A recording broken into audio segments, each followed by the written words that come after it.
Hello, everyone, and welcome to Huxley's Book Club. Thank you for joining us for an evening of Dungeons & Dragons. I'm Mike, and I will be your Dungeon Master tonight. We're thrilled to be streaming at twitch.tv/RollTogetherRPG. The Book Club, it's going to be wholesome, confusing, and potentially, hopefully at the end, wholesome again. But we'll see if we can keep track. Well, for those who are new to Dungeons & Dragons, everyone here plays fantasy characters in our fantasy universe. The 5 players each have their own unique character, with sheets that tell them who they are, what they can do, their deepest secrets, and what dice to roll. They mostly will be rolling 20-sided dice to see if they succeed in what they're trying to do. 20 is good, 1 usually hilariously bad. And whilst they play their characters, everything else in the fantasy universe is played by me.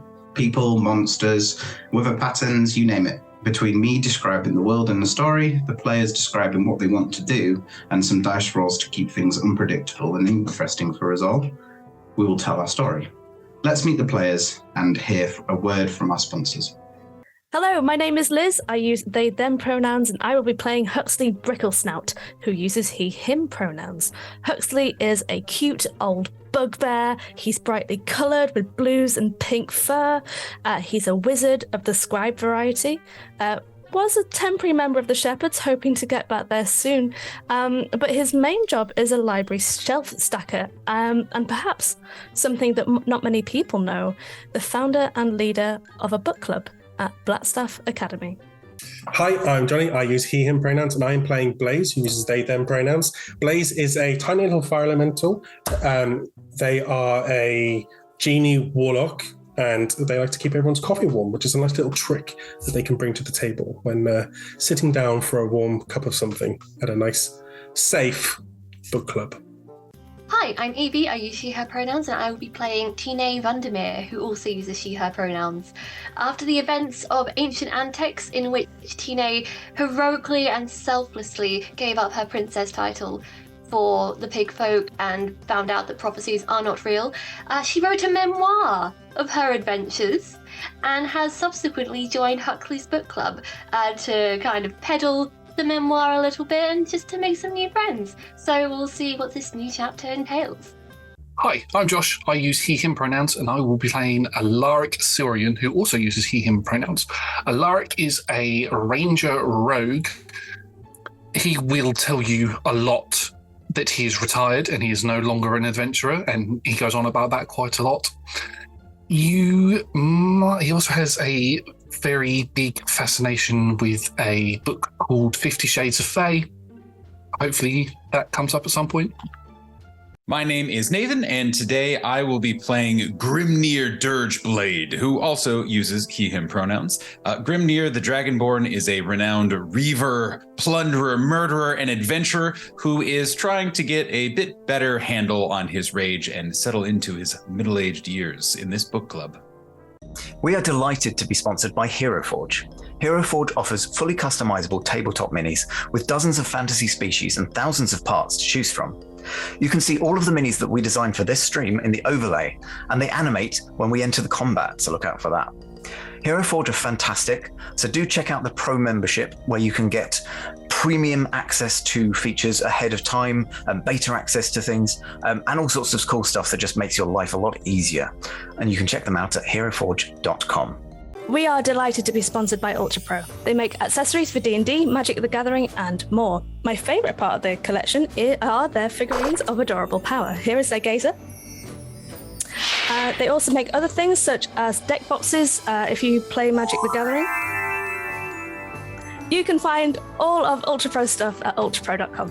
Hey friends, check out our new sponsor, Phoenix Dice, for a carefully curated menagerie of click-clack math rocks for your delectation.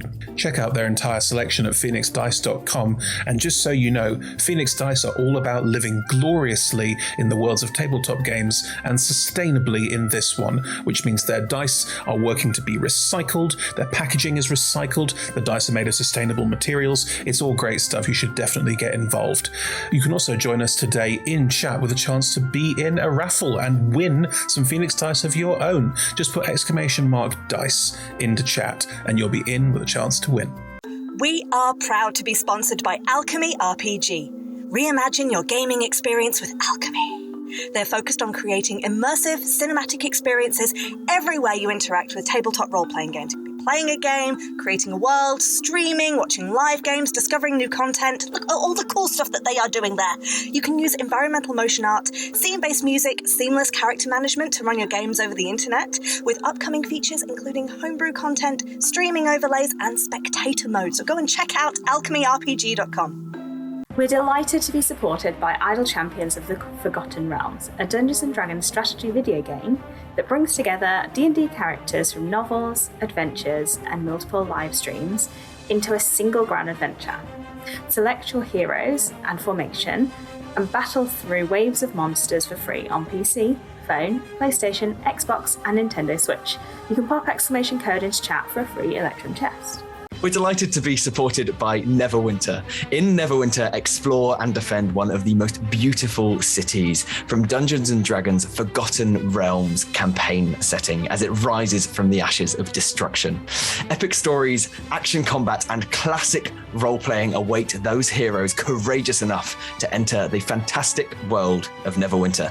Neverwinter is completely free to play, so set yourself up an account today and pop !NW gift into chat for a link to a free gift.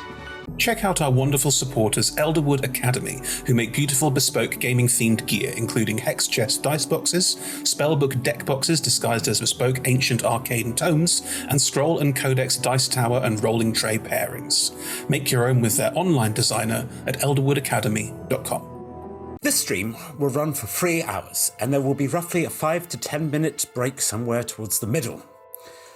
We run shows on Mondays, Tuesdays, and Fridays at 6 p.m. Greenwich Meridian / British Summertime, which is 10 a.m. Pacific Time, 1 p.m. Eastern Standard Time, 7 p.m. in mainland Britain, and 2 a.m. Tuesday mornings in Japan and parts of Australia.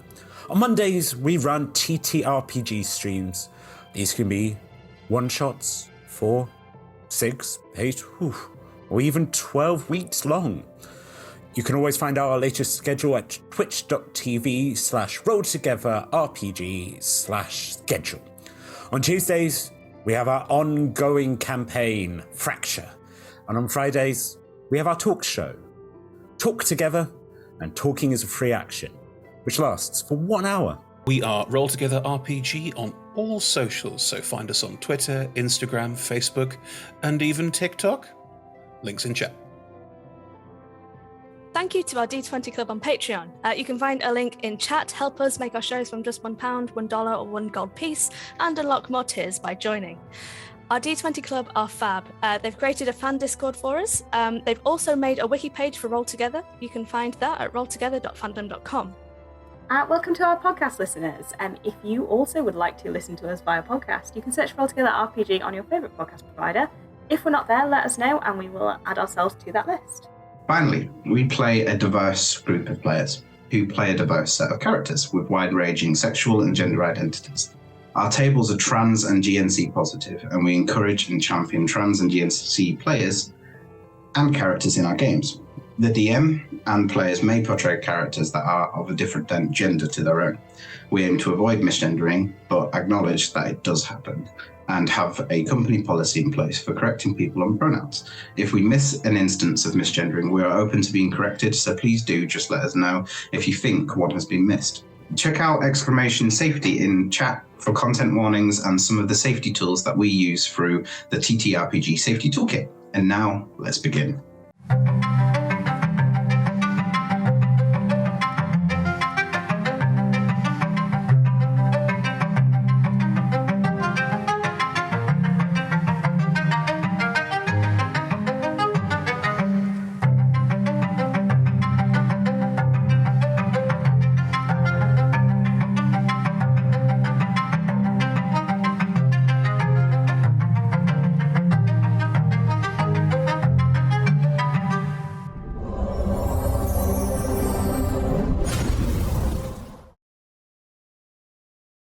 So, the finale.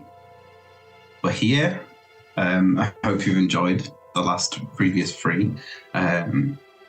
We're starting in quite a precarious situation. We've come face to face with an adult sapphire dragon. Journeying through Blaze's story, we have found ourselves escaping together.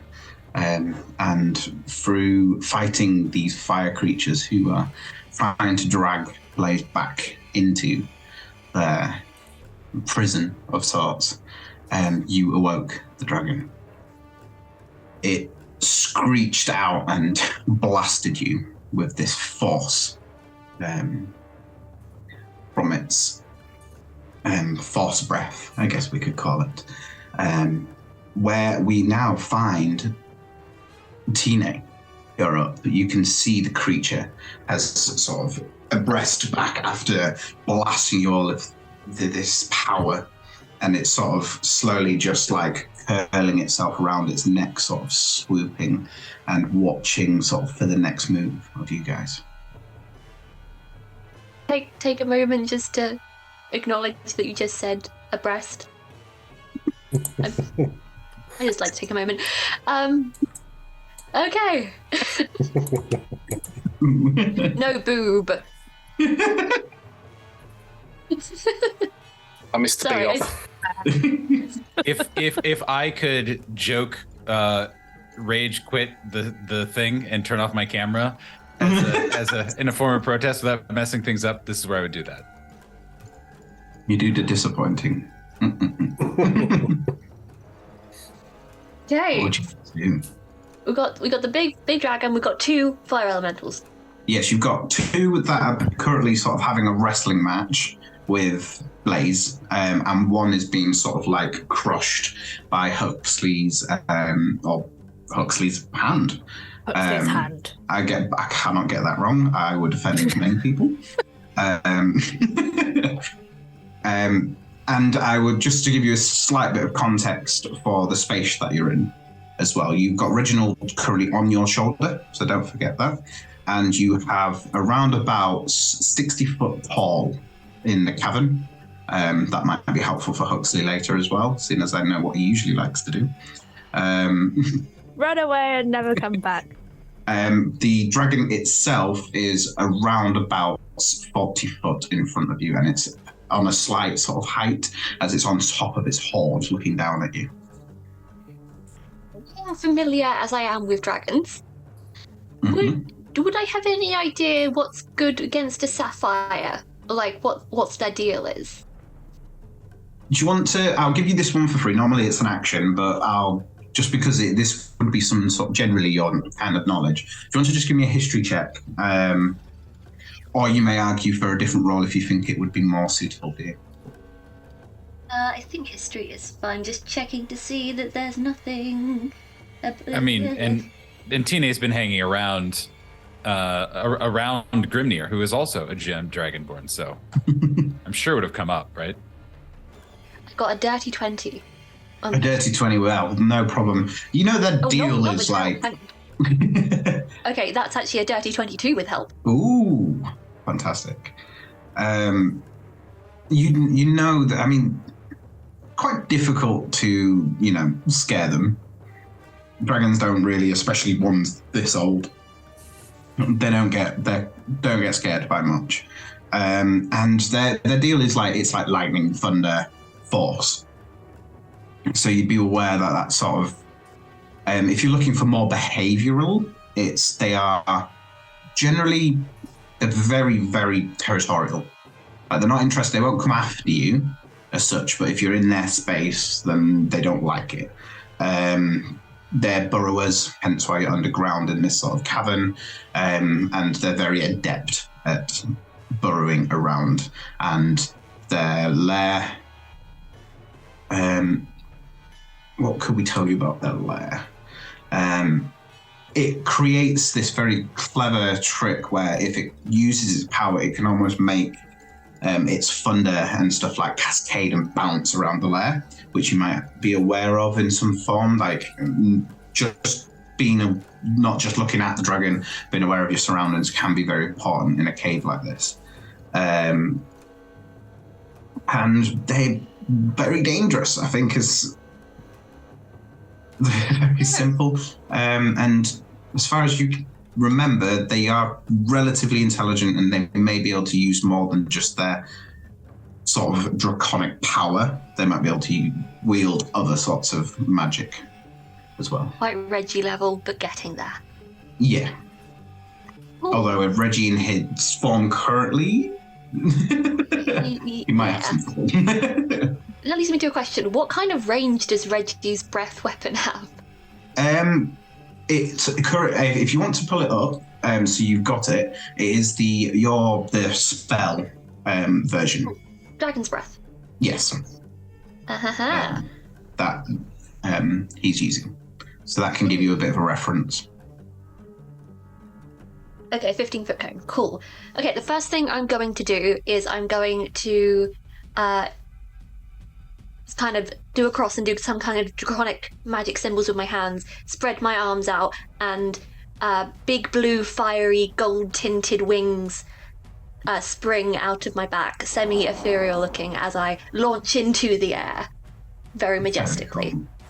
And that is a bonus action. I'm going to say to my cold dragon, my chilly boy, to go after the elementals in a moment, because they go after my turn. I'm just gonna give a catapult on a dragon scale. Give it a claw to the big boy. Nice. I think. Okay, so can it make a dex save for me? I can, if I had dice, which I do. A dex saving throw. Mm-hmm. That is a 6. That does not beat a 21. So I'm going to use a second level spell slot to do 4d8 of... What kind of damage is it? I can't see what kind of damage it is, and now I can't read because I'm panicking. I think it's bludgeoning, but I may be wrong. Or just force. Bludgeoning, yeah. Okay, so that was... Bear with me, sorry for being slow. No. D8s. D8. Get some damage down range. 7, 8, 9, 10, 11, 12, 13, 14, 15. 16, 17, 18, 19, 20, 21, 22, 23 bludgeoning damage on the claw. 23. Fantastic. Let's tick that off. That's the end of my actions. But now my cold dragon is going to go after the one with that's under Huxley's hand. Okay. Okay. And it gets to do... Oh, there's so much scrolling. It gets to do 1 rend and 1 breath weapon. So let's see if the rend hits. It's just a melee weapon attack with my spellcasting modifier for a 38 to hit, I think. Oh, yes. Something like that. There's not a lot I can do about that. Cool. So that is 6, 7, 8, 9, 10. And then I summoned it with that. 11, 12, 13, 14, 15. That's 16 of the piercing damage.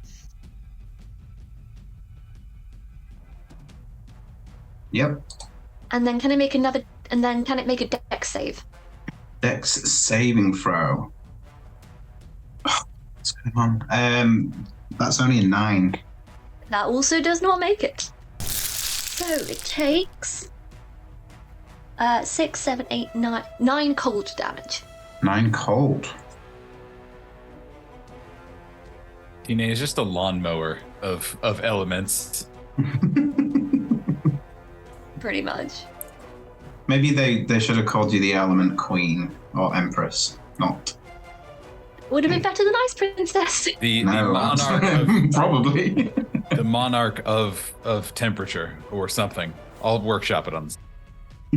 The elemental monarch. It is now one of the fire creatures' turns that's currently grappled. It's going to attempt to use one of his actions to break free. with a contested. That's only a 15. Against Blaze. Roll a D20. It's just a flat D20. This fire elemental is not as strong. Or is it? That's an 11. 11. It manages to break free. I'm going to see if it can recharge. It can't. Pretty sure. And it does not.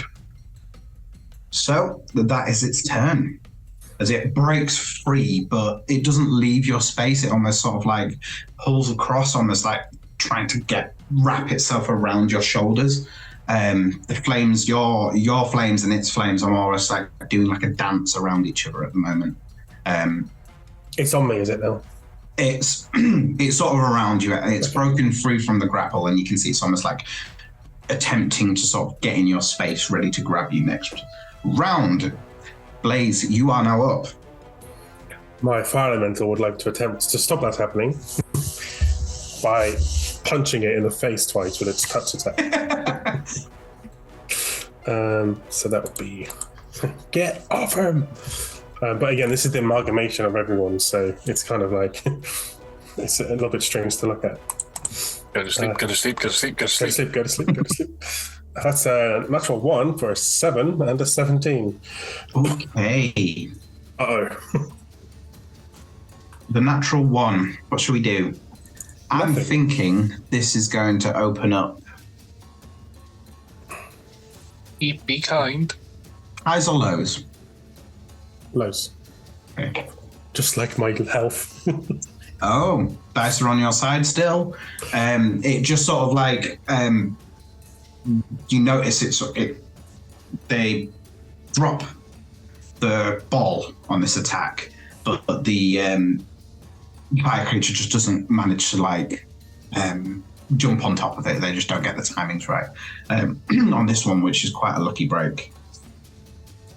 The 17 hit or not? 17 just misses. Okay, no problem at all. Well, as that attack misses, you see the form of the fire elemental just dissipate as I drop concentration, and I kind of I'm like trying to get it off me, and I see what Tina is doing, and for a moment there's like you see Blaze's face, you see them.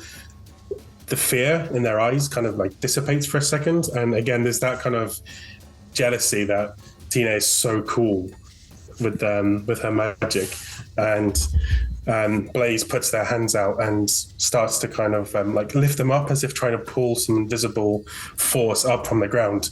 And you know when it's a really hot day and the tarmac is like heating up and you can see that mirage. Yeah, you see the haze start building around Blaze, and it doesn't just kind of stem from there; it extends out all around them, and you see it kind of coalesce just to one side into this kind of, it looks like a pillar about 5, maybe 10 feet tall, until with like a third year, when you just see a large draconic dragon foot appear on the left of Blaze, and then it coalesces to the right, and another large draconic foot made out of this fiery mirage energy thumps down to the ground to the right.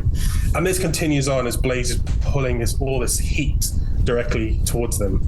And I'm going to use my limited wish to do a 6th level to summon Draconic Spirit. There is so many dragons. There are so many dragons. So just so you know, this is a large creature. This is a calling forth a Draconic Spirit, which is manifesting. I don't know what type of dragon, a fiery dragon, a red dragon? Yeah. I wanted to be cool and be like, yeah, it's a gem dragon too, but it's Blaze. Blaze likes so fire. We can keep it. It's a ruby dragon. There we go. It's red. What experience to be bestest buds? The creature is loyal to me and my companions, and it's got a stat box based on the level of spell I've done, but ignore that. I've got that all written down here. But it does get a number of rend attacks equal to half the spell's level rounded down, so I get to make 3 rend attacks because it's level 6, so half the spell's, which is 3, yeah? Yeah. And also 1 breath attack. I know, I was like, didn't you should have got an extra attack on yours. Read well under pressure.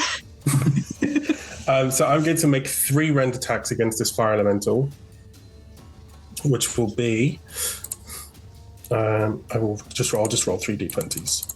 Are you going to attack all on one? Are you so just for context? Are you going for the one that you've still got grappled, or are you going for the one? Oh no, my fire elemental's gone.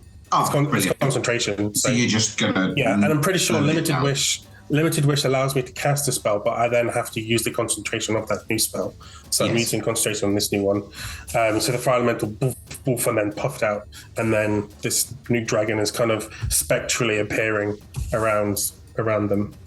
And all 3 attacks just on the one that is currently in my area because I am not okay inside.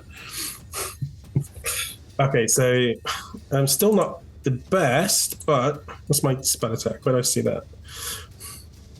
It's plus 12. So it's a 27, a 22, and a 14. 2 hit, 1 miss. Okay, perfect. So the damage of it is 1d6. So it'll be 2d6 plus 8 plus the spell plus 12. What's maths? 12 plus 8 is 20. So it'll be 2d6 plus 20. Oh, easy maths. It's not even difficult. So that'd be 26 points of damage. What sort of damage is that for me, please?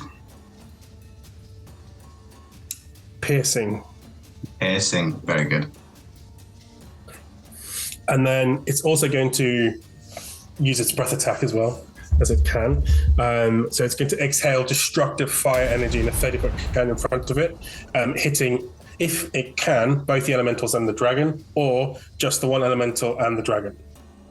I can't see why you wouldn't be able to get all 3. Okay, then they need to make dexterity saving throws, please. So we'll start with the dragon. I have lost the damage of the breath. With a 17. Failing. Okay, I'm going to burn a legendary resistance then for that one. Okay. How dare you, Mike? Go ahead. Burned it though. So the sapphire dragon passes, and then for the 2 fire creatures, we've got a 19. That's a failure. And another 19. Another failure. So 1 success, 2 failures. However, if I am right, that the damage of this breath attack is not that high. No, it's like 2d6. Yeah, I thought so. Okay, good. I thought I was reading it wrong. So that will be 8 points of fire damage. If they're resistant, remember, if they're immune, they're resistant. And if they're resistant, they have nothing.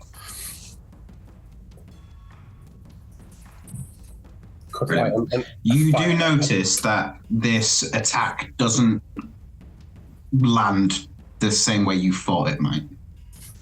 It doesn't seem to be as effective as you I know on the elementals that they were resistant to me, not immune. Does it have any? Is it the same on the dragon? The dragon, because he would take half, but you would notice the dragon does seem to be fully affected by it. Okay, cool, perfect. Other than the fact that it dodges out the way somehow. Wicked. Fantastic turn. Are we still going? Oh yeah, and then Blaze, as this fiery mirage is coalescing, it superheats around Blaze's arm and turns into a flame blade. And I'm going to use my bonus action to cast Flame Blade. Brilliant. Okay, now I'm done. It is now the final fire creature's turn.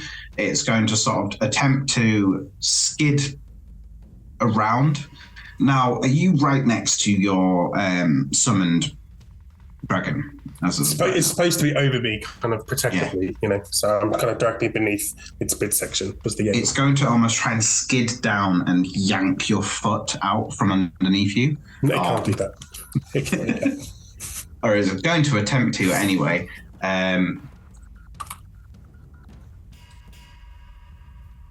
But it probably isn't going to hurt you that much. We'll see. For a 18 to hit. Yes, my armor class is 12.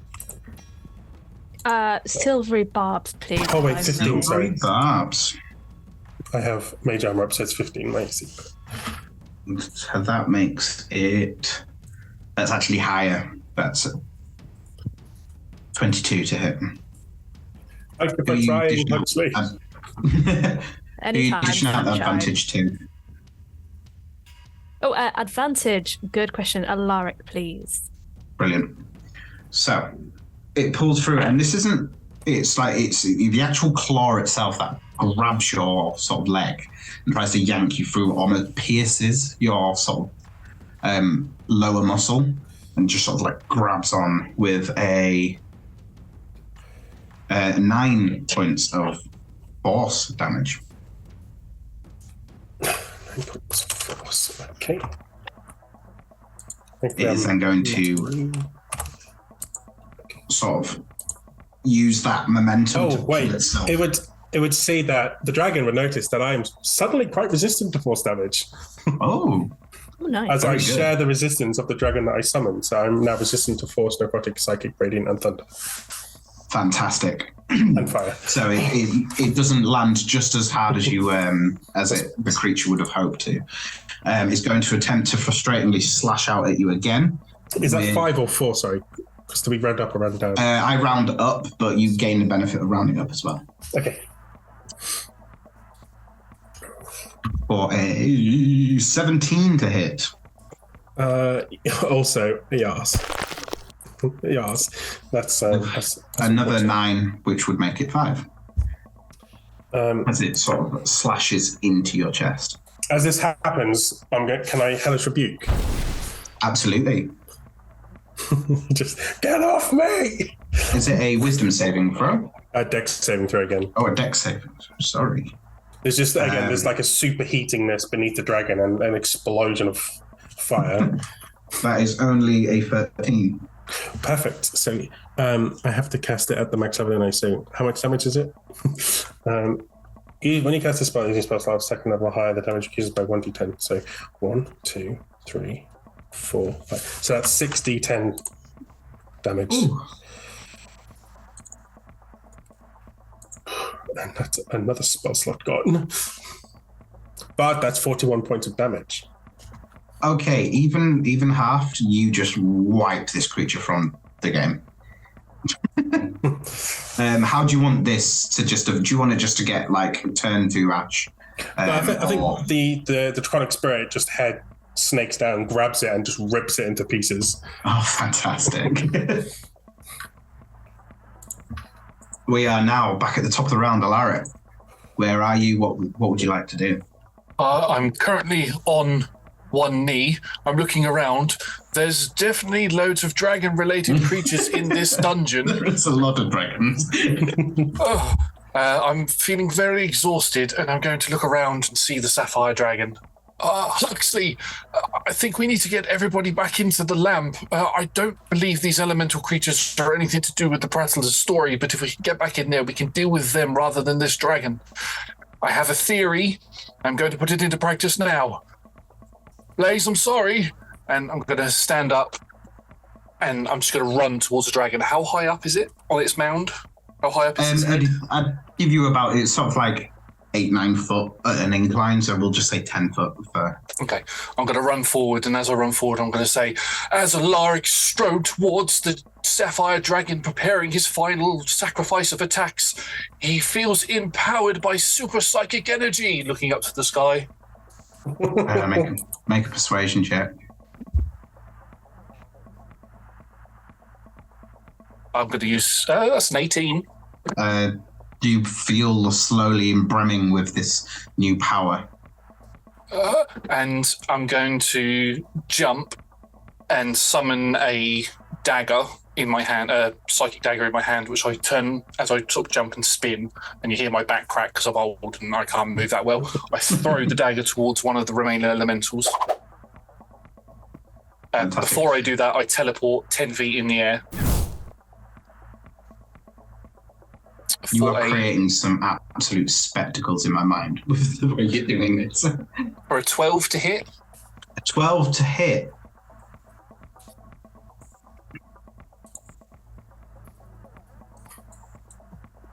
It's against the fire elemental.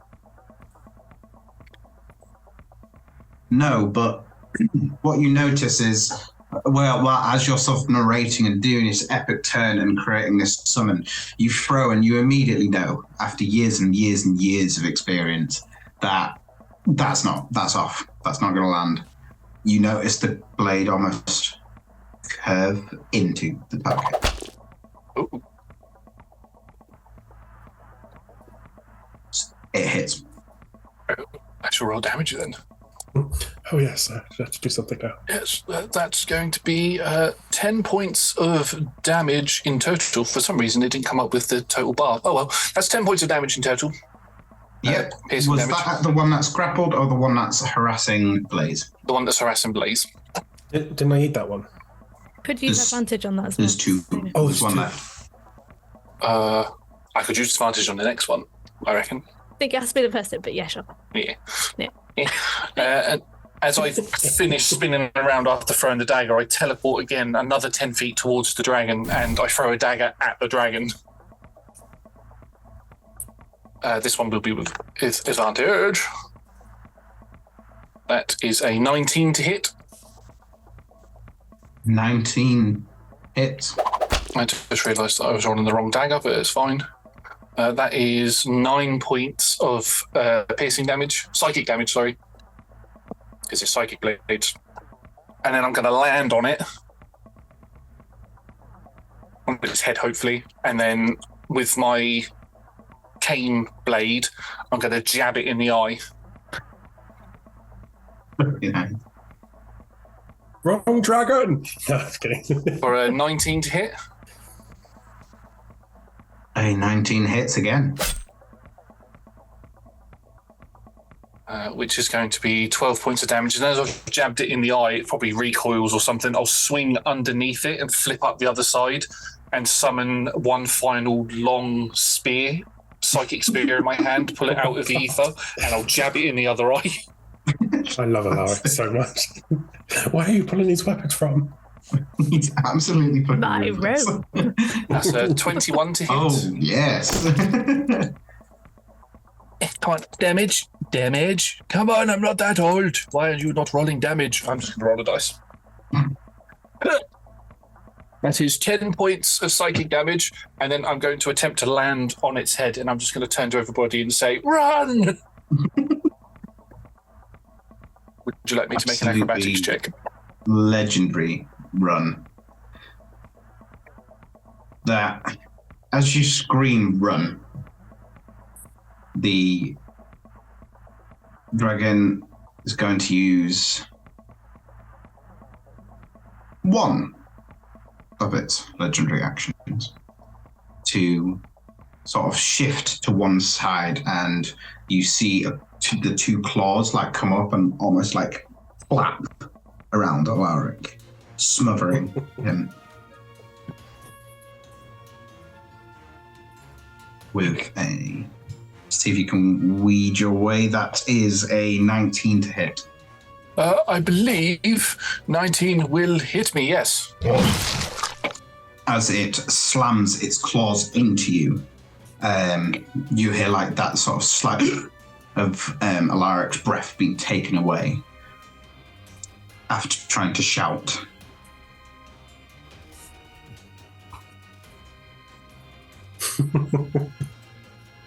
I'm sorry, a dragon is 2 legs, 2 arms, so I just imagine it like claps upwards and then just thumps onto the ground. It just headbutts the floor. Like a fly. Yeah.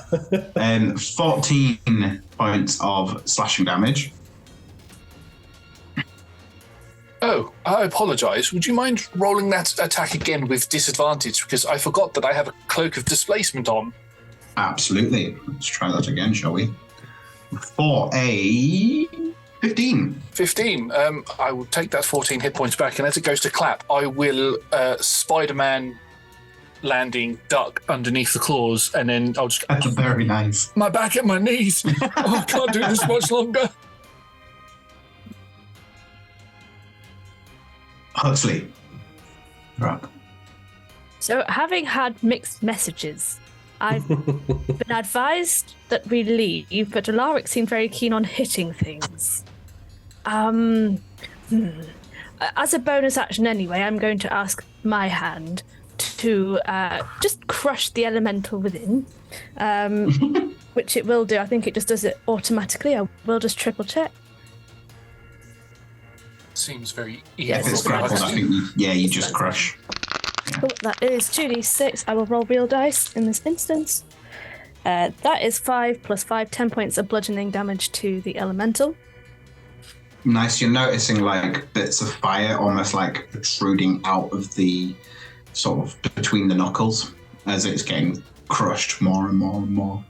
So we've got one of the elementals grappled. One of them is gone.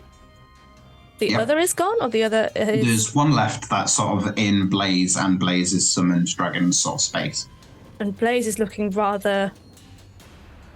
Unfortunately fiery, healthy. But, yeah. Right. Tine is doing what Tine does. Grimnir is looking well-toned, as normal. Alaric is smothered beneath some dragon hands. But looks perfectly healthy. Huxley ponders for the 6 seconds of his turn. 4 seconds of his turn, wondering specifically what to do, because if we were to go back into the lamp, that seems like a step backwards, and I don't think the Prattler would be too happy with that. So, instead, Huxley will kind of cast this in a, not even thinking about it, but he's like trying to process what's going on. His hands are moving and he's saying words, which is the verbal and somatic component for mirror image. And 3 of Huxley will turn up. And I guess it looks like yarn that unravels from his fur. As like 1 Huxley appears, 2 Huxley appears, 3 Huxley appears. No way. And then with those 3 going on, still pondering in his own mind, absent-mindedly, will just fly around the dragon and away from the dragon, probably inducing an attack of opportunity, Mike, if you wanted to go for that. I mean, the dragon won't say no. With a 21 to hit.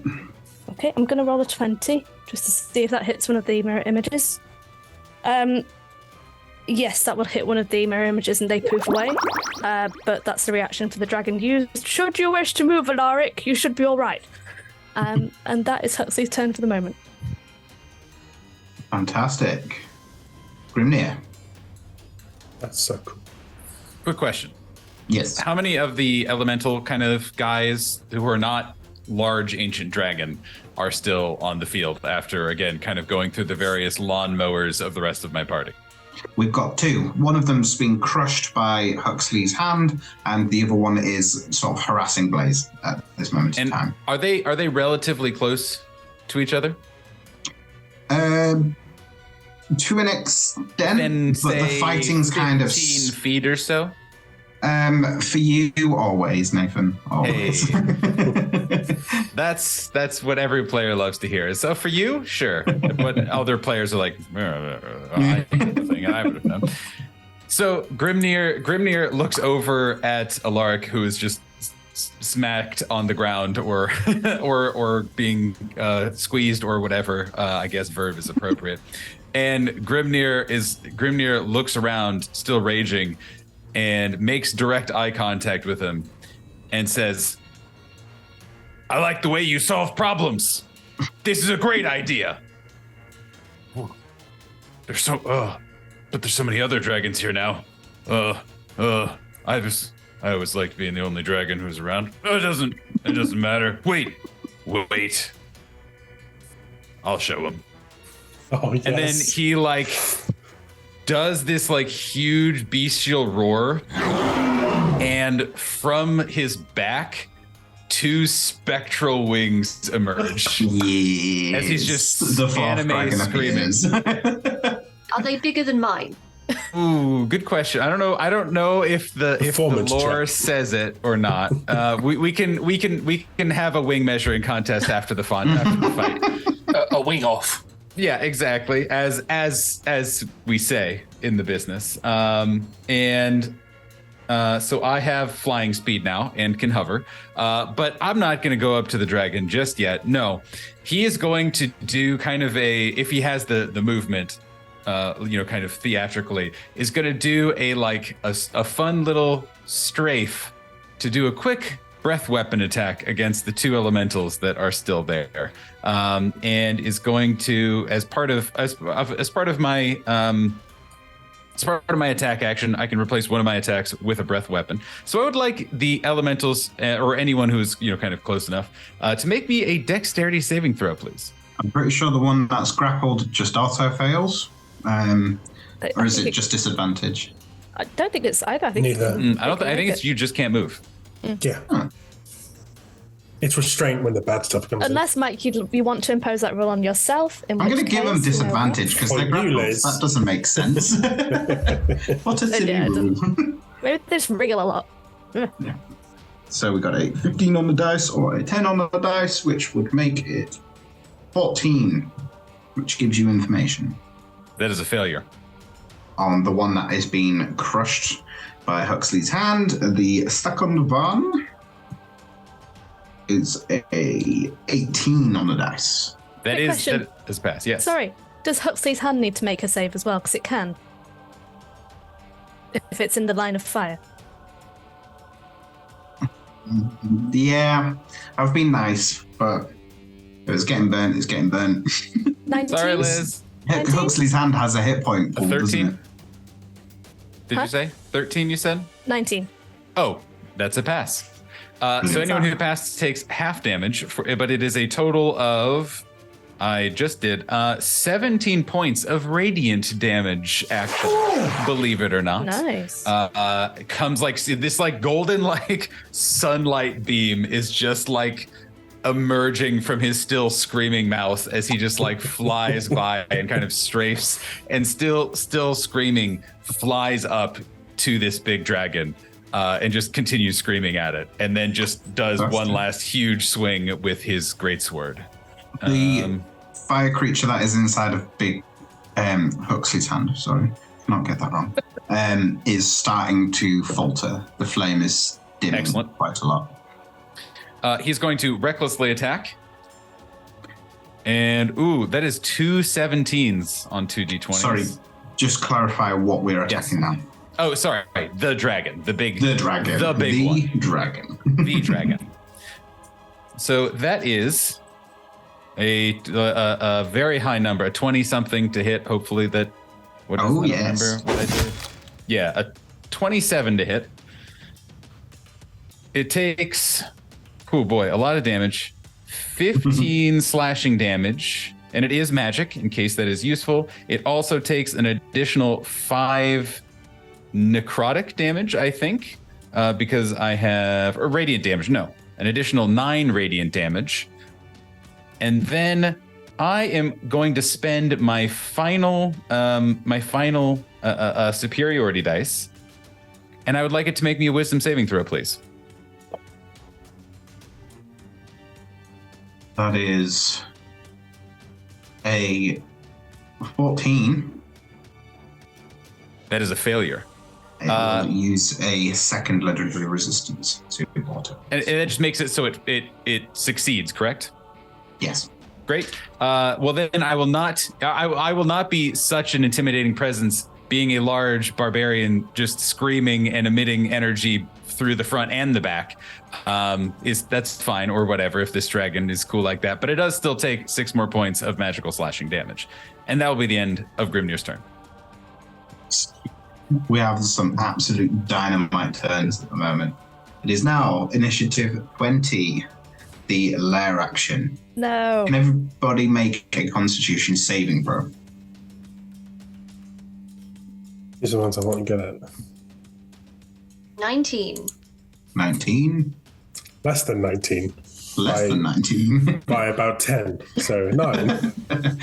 I have a. Oh, sorry. Go ahead. Oh, there you go. I was going to say, I have a +8 to my constitution saving throw, so I got an 11. Nice. Snap. I also got 11. I rolled an 11 for a 15. Okay, so anybody under 15?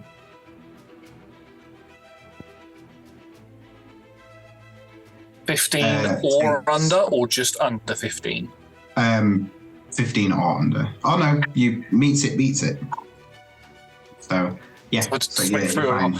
whole load of emotions there. A roller coaster. So yeah, you all take 8 thunder damage if you failed, 4 if you passed, and anybody that failed is now under the condition of stunned as a huge, awesome thunder cascades around the cave, bouncing off. You can almost visualize these sort of plumes of crackling energy as it slams around, and it's slamming around just echoes more and more around your ears until half of you feel like they're going to burst as you nearly scream out, holding your hands over your ears. You are now stunned until the end of its next turn. I only rolled a 4, but I'm going to use absorb elements at level 2 to half that, and there's no reason for it. Wait, I also just remembered that I have a thing. Boy, it is really tough playing a high level character for only a couple episodes, because then you only remember. Wait, I have a thing. As a, hold on, shit, it's right here. I know it. There it is. If you fail a saving throw while you're raging, you can re-roll it and must use the new roll. You can use this ability once per rage. I would like to re-roll that, please. Yes, absolutely. Because I am still Is it just Indomitable you're talking about? No. Oh, sorry. It is called Fanatical Focus. Oh. For I am a zealot barbarian. Very good. Oh no. So I rolled a 3 on the die the first time. Okay. And mathematically, it's like I have a +8. That's so good. I rolled a 1 on the die this time. Yeah. So that dice is going to hell. And I'm using the 2 that I rolled 2 17s on. I'm going to like to take those back, please, now. Thank you. I pass my hands concentration. up of shame if you are now stunned. Cool. Huxley's hand is still going, though. Oh, Most fantastic. importantly. Have not lost concentration on my dragon. My dragon passed and is also not stunted. Very good. I also still have concentration on Zephyr Strike. Fantastic. You're looking after me because I'm not keeping track. Blaze, do you want to let us know the fate of your dragon? It's gone. It passed the saving throw, but I'm stunned, so it's gone. Yeah. That was not a good use of my limited wish spell. The Sapphire Dragon's turn once again. Which is quite good for the stun. Oh. Oh wait, no, it's the lair action stun, not the air. Sorry. I just rolled for no reason. I need to check if my breath attack recharges. Nope. You're safe. It is then going to... Debatable. I'd just like to say that if the dragon decides to move or anything and I'm on its head, I'm not trying to hold on, I'm trying to surf it. I'm trying to make it more acrobatics than athletics. An Alaric cat. Good to know.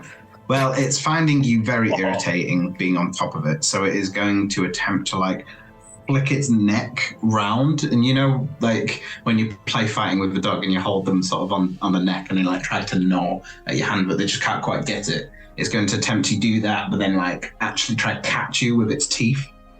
So, Mike, when you flicked your hair to the side, I was like, L'Oreal. You're worth it. You're worth it. Wait, sorry, we got to do this. That's what the dragon's doing. L'Oreal. Oh. Yes, this dragon does have just luscious locks. Oh. I'm currently entangled in them. If it's making an attack roll, that's with disadvantage, please. Yeah, that's good. So that makes it a 28. Yes. Oh, dragon got you.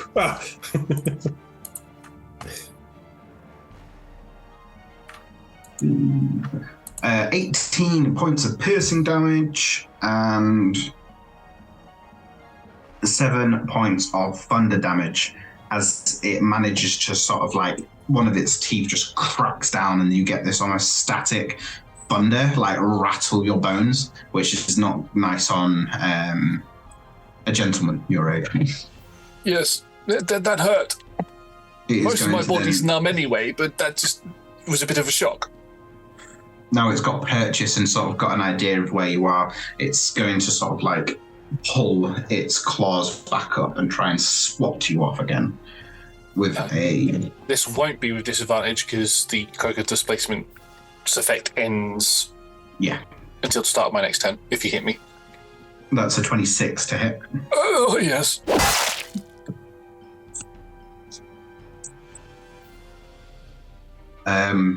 Another 19 points of piercing damage.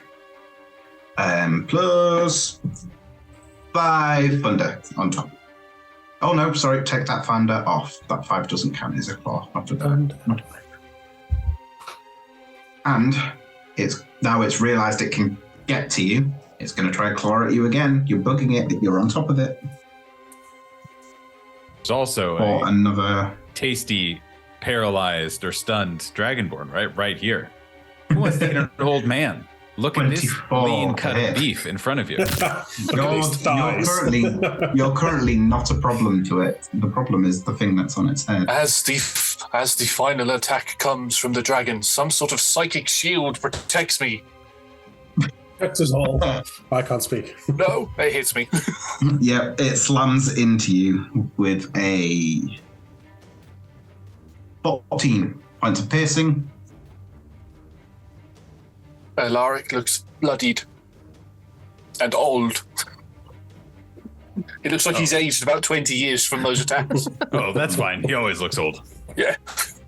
Frustrated, it is going to use its bonus action as 1 second you're on top of it, the next you're like, it goes, and you fall from the top and land in the horde and sort of skitter along trying to get your sort of self back, almost like you're going down the side of a snow hill with the way like it's all falling away from below you as the dragon disappears. Although appears quite quickly after, as it appears right behind Huxley in the air, half on the side of the cavern, sort of gripping onto the rocks and looking down at you.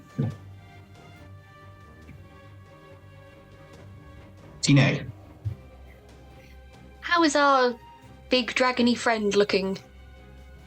Unperturbed. Unperturbed. You mean Grimnir? Grimnir looks wishy-washy. It's fine. A little turbed. The real. There's a couple of scars. There's a couple of scorch marks, but it is not looking particularly bothered as of right now. Looks more irritated.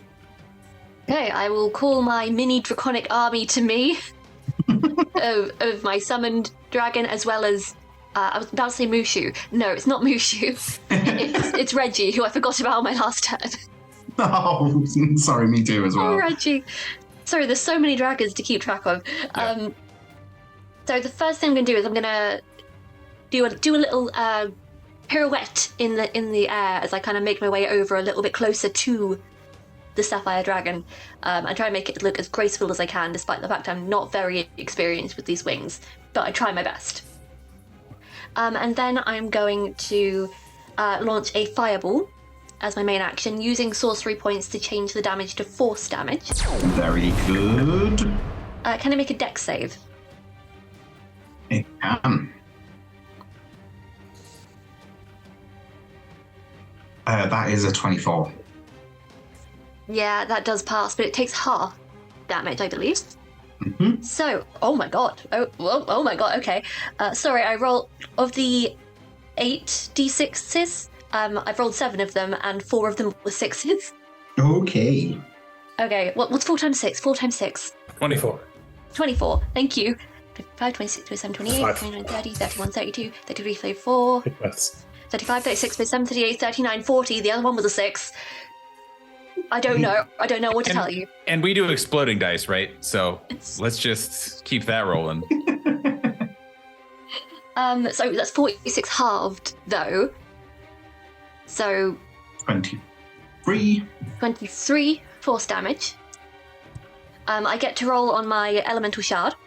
Mm-hmm. Let's see. That got a 1. So what does that mean? It is the I get to fly up to 60 feet without provoking opportunity attacks. So I will actually, if it's okay, use that after I have unloaded Reggie and my spiritual dragon. If that's okay. I'll let that fly. Yeah. Cool. Okay, first I'll go with Reggie's breath weapon, because Reggie's the best. And that would just be a second level one, right? Yeah, the base. Okay, cool. Can it make another dex save? A 27. 27. Yep, that makes it, but it still takes half. So that was 6, 7, 8, 9, 10, 11, 12, 13, 30, 6 fire damage for Reggie. 36. Nice. Ooh, and now my cold dragon, my very chilly boy. It was a level 6 spiritual dragon. So that was 3 rend attacks, right, Johnny? Yes. Cool.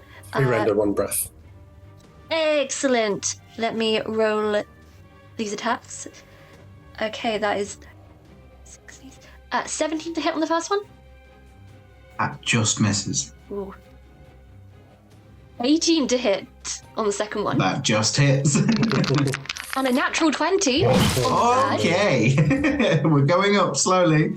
True. This is your empire. Oh my god. Start of it.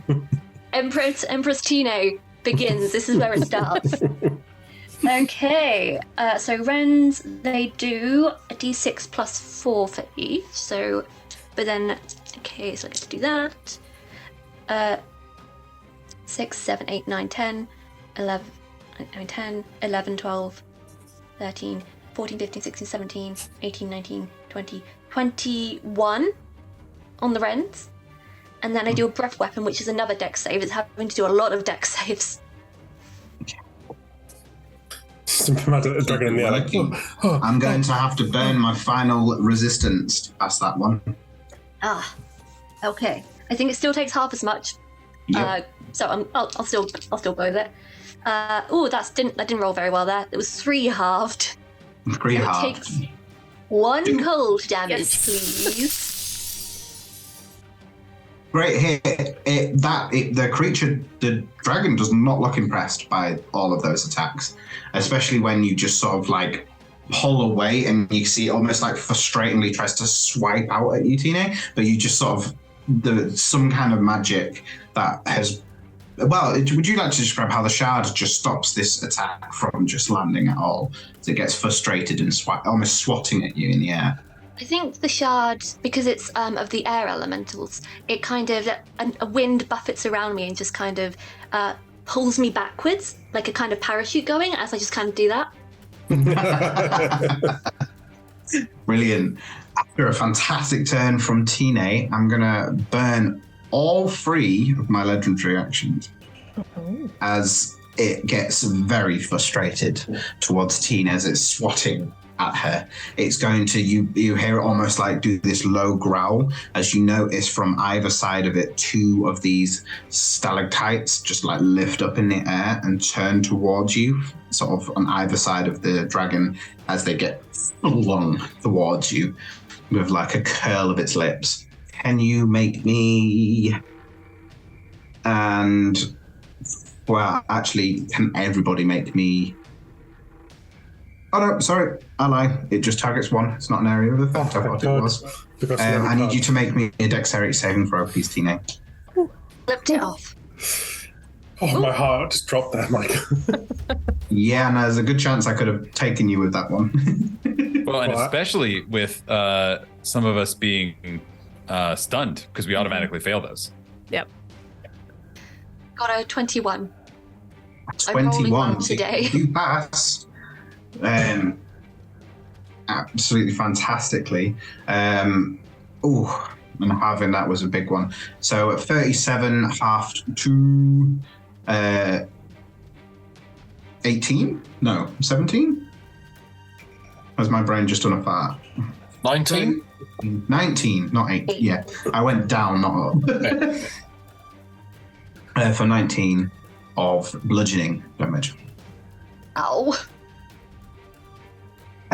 But looking a little bit miffed that didn't really work. It is now the fire creature's turn. That is with inside of Huxley's hand. Still need to make sure I say that right every single time. I won't be offended if you get it wrong, honestly. I haven't done it yet. I've been close. It's going to try and get out. Desperate. Okay. It is desperate at this point. With that one. It's staying right where it is. It's not happy. Okay, that's its turn. Blaze, you're up. I believe you are stunned. I am. It is back to the top of the round. Alara? I'm stunned now, or still stunned? You are stunned until the end of the start of the next flare action. What does that mean? So when we come back... Is that now? Round? I can't remember the that's combat. at the top of the round. Oh, okay. I wasn't sure where I was in the combat too. So you're at the bottom, Alaric's at the very, very top. Okay. So when we get back down to initiative 20, you'll come back into the game. So, Alaric. How high up is the dragon? Is it sort of perched on the wall looking down at Huxley? Yeah, can you remind me, Huxley, how high up into the cavern you'd gone? It would have been... Well, because I went to kind of eye level with the dragon, flew around the dragon, and then probably came up a little higher. So it's only going to be about 30 foot. Okay, so it's probably another sort of 10 foot above and behind where Huxley is. And how far was Tina away from the dragon? You backed off. I mean, you could back off up to 60 foot from what I gather. I will back off like 30 foot, I think. Okay. Okay, so 30 foot in the air. No, 40 foot in the air because Huxley's 30 foot, so it's 40 foot in the air, 30 feet away from Tina. The rocks that hit into Tina, have they shattered and have sort of... Yeah, it's almost like a dust cloud around Tina at the moment. As the larger chunks of rocks begin falling to the ground as they've hit into Tina, I will run forward, summon one of my daggers and teleport onto one of the first rocks that just before it hits the floor and throw a dagger into one of the elementals. As I've gone past Blaze, I've sort of stroked, like put my hand over their hair and I've sort of licked a bit of their flames off and put it into my sword. Not my psychic sword, my actual sword. And where's this going, Josh? Don't take that out of context. There's a series of words and actions there. And then you started honking, which was weird. But... Yes. You always do that, Josh. Always. He does. 26 to hit. Oh, yes. I teleport onto the first rock and I'm going to deal 6 points. Oh, hang on, because there'll be an additional... 2d6 damage here, so it's 6 points of psychic damage, and that should have been 2d6, and 2 points of cold damage. I will 8 overall. Okay, I will then begin running up the falling debris and teleport another 10 feet as I throw a dagger towards the dragon. Yeah, how would you like to, just before, how do you want to wipe the fire creature out off the map? As I throw the dagger at it, what I've done is I've channeled Blaze's fire energy, and as I pull it through into my hand, it begins to turn cold, and it forms into the psychic dagger that I have, and I just lob it at the creature, hits it square in the back of the head, causes it to freeze over and shatter into a million pieces. Fantastic. I rolled a 27 to hit the dragon. Oh, yes. Keeps knocking out on me. That is going to be 8 points of psychic damage against that. Strong start. And I sort of zip up the rocks before they all hit the floor, and then at the last minute I do what my body seems to suck in on itself like a vacuum, and I just disappear as I cast Misty Step and appear on the dragon again. Well, I appear just above the dragon, and I sort of do a somersault with the blade in my hand, and I bring it straight down onto its head. This dragon's so sick of you now. Grimnir is so fucking pissed that he cannot just yell out like enthusiastically about all the cool shit that everyone else is doing, where he's just like there in midair having to watch all of these people just like do sick flips and conjure dragons and like do all kinds of stuff. He's just like, I'll tell him after, I guess. It's fine. I only rolled a 14 to hit. That does not hit. You just can't quite get the purchase. It's like the dragon's figured out that that's your goal, is to get on top of it. It sort of like shifts around a lot more, and you have to kind of bail from the attack and go to more like take a knee and put your hand down to sort of balance yourself and get you used to the sort of motion of being back up there. As I put my hand down, because I'm not going to use my bonus action, you got me, yeah. So I'll sort of try and I'm going to still try and surf it, angling for that acrobatics instead of athletics to stay on it. But that's the end of my turn. Fantastic. Huxley. Is stunned, so will look very frustrated that he can think so much but say so little. Absolutely. He'll just speak falteringly. That's all that will happen. Grimnir. Grimnir is also stunned, and Grimnir also similarly is like, oh, it's so cool, but I can't do anything. And Grimnir will fall out of his rage because he was not able to attack anyone this turn. And the way that this flavor is like, oh man, all these other people are doing cool stuff and I can't help, but also, am I doubting myself? Should I be doing this violence right now? I don't know. I got to think about it for another 6 seconds approximately. And think about it, you will, but it is now the lair action, so you are all no longer stunned, but it is going to use a new one. Whispers begin to echo along the same sort of bounding places where this thunder had come from before, and they're like whispers that echo, and it's always different voices that growls. You can hear multiple dragon growls and sort of roars all echoing between each other, and you find your mind and your eyes almost go cross-eyed, and if like butterflies could fly around your head and Tweety Bird could sort of, you just start to feel dizzy and frustrated and confused. Can everybody roll me a wisdom saving throw, please? I don't suppose this is a spell that it's casting, is it? No. Damn it. 19. Not a charm effect by chance, is it? Natural 20. It very much so is, Alaric. Oh, I get advantage. I will get advantage as well. The one good roll I've made. That's an 18 for Alaric. 16 for Huxley. Okay. Oh, Grimnir, what's that face for? Oh, it was an 11. Oh, 2 in a row. I'm sorry, Grimnir. Well, this one at least I had a -1 on the, so it's like, I'm probably not going to pass it. That's fine. But having advantage on a con save as a barbarian, you're like, I should probably be able to pull this off. And that's where the disappointment comes. This one's like, yeah, sure, totally. I dumped wisdom. You're goddamn right. Punish me.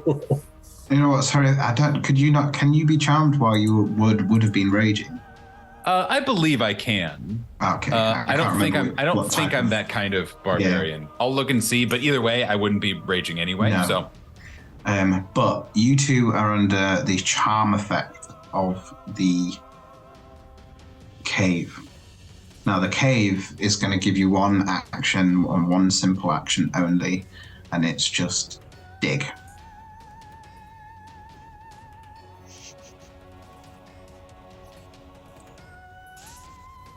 It is now the dragon's turn again. It is frustrated, angry, and we're going to see how frustrated and angry it is if it gets its breath attack. It doesn't. It doesn't. Oh, it's a shame. Oh, man. No, Never mind, such a eh? shame. Oh Next no! time. What's Okay. next time, Dragon? Yeah. Can No. everybody please make me a Constitution saving that was the throw? wrong side. I'm technically on its back. Does that count? I think Alaric, you would be fine.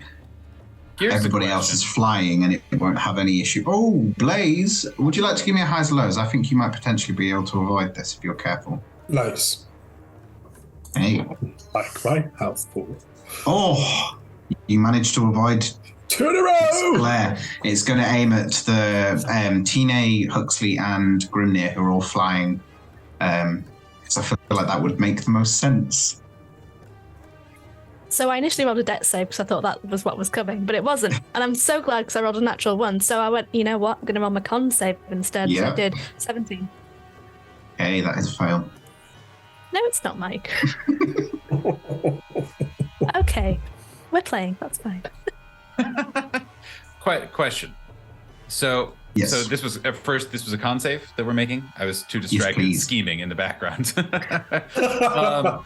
You dragon, you. Second question: are we charmed by the cave? Like, who is the target, or who is the person, the thing it's doing the charming? It's the lair itself.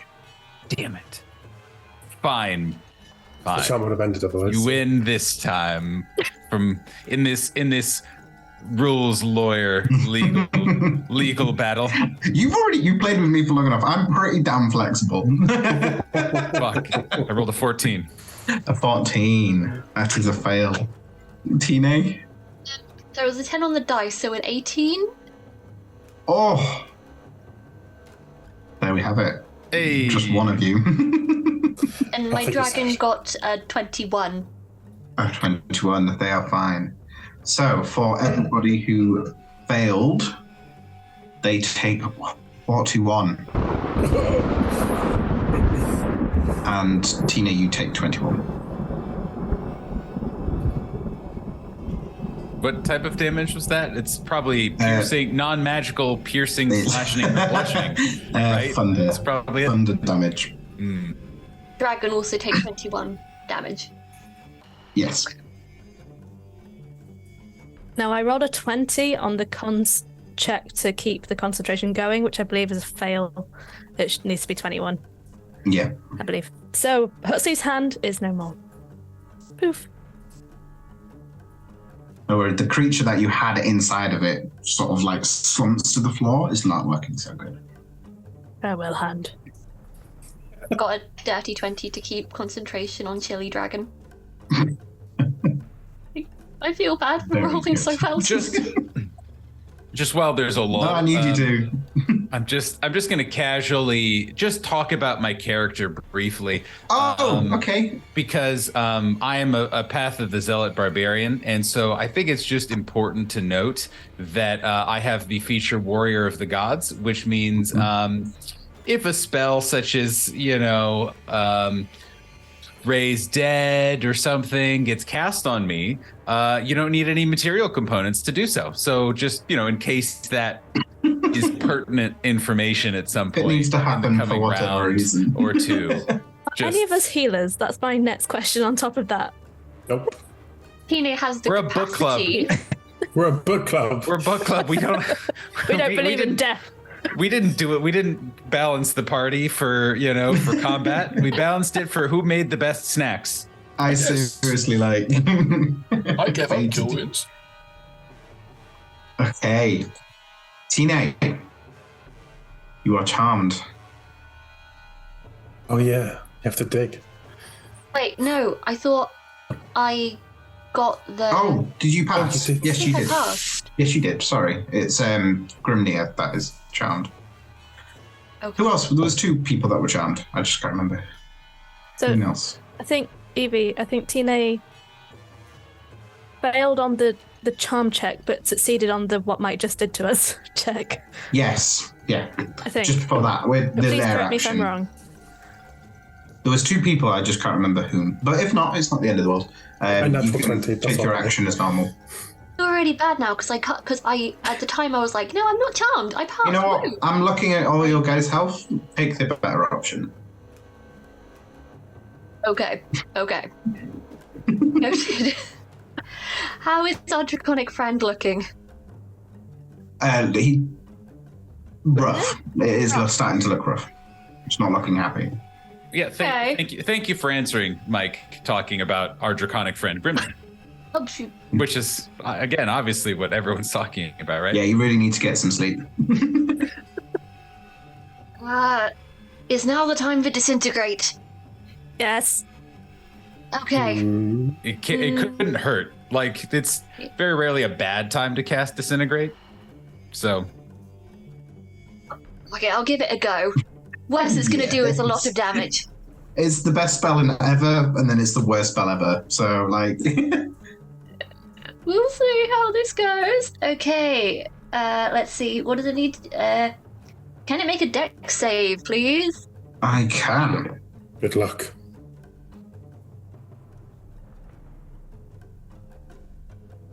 That's a 16. Yeah, sorry, that was completely involuntary. It does not pass. I want to make that my ringtone. That was awesome. Yeah, that was Tina's reaction. Oh, and I don't have any resistances to use, so roll away. 26 plus 40. Plus 40, yeah. Tina appears through the dust of the rock. Yeah. That's a verbal component for the spell, right? Yeah, that's half of them. Okay, 12, 13, 14, 15, 16, 17, 18, 19, 20. Ooh, 21, 22, 23, 24, 25, 26, 27, 28, 29, 30, 31, 32, 33, 34, 35, 36, 40. 40 plus 40, 80.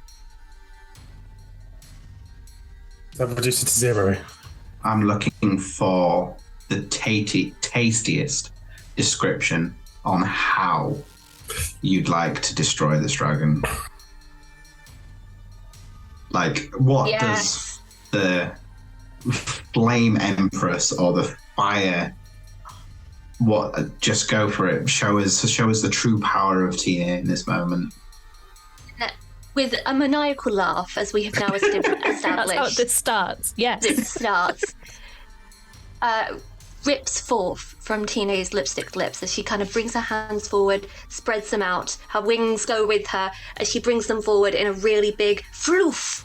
Not floof is probably the wrong term, but a big, powerful forward sweep. Swoosh.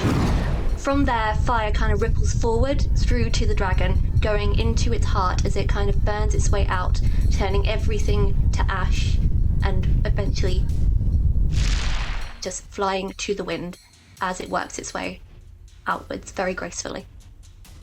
I don't feel so good at the start. Oh, shit!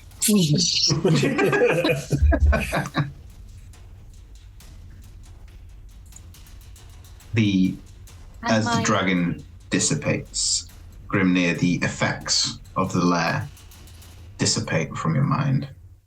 Oh no, I didn't even get to start digging. Good. Can my cold dragon please go and save Alaric? Yeah, absolutely. I think you might be one of the only players that I've ever played with that's managed to make disintegrate work.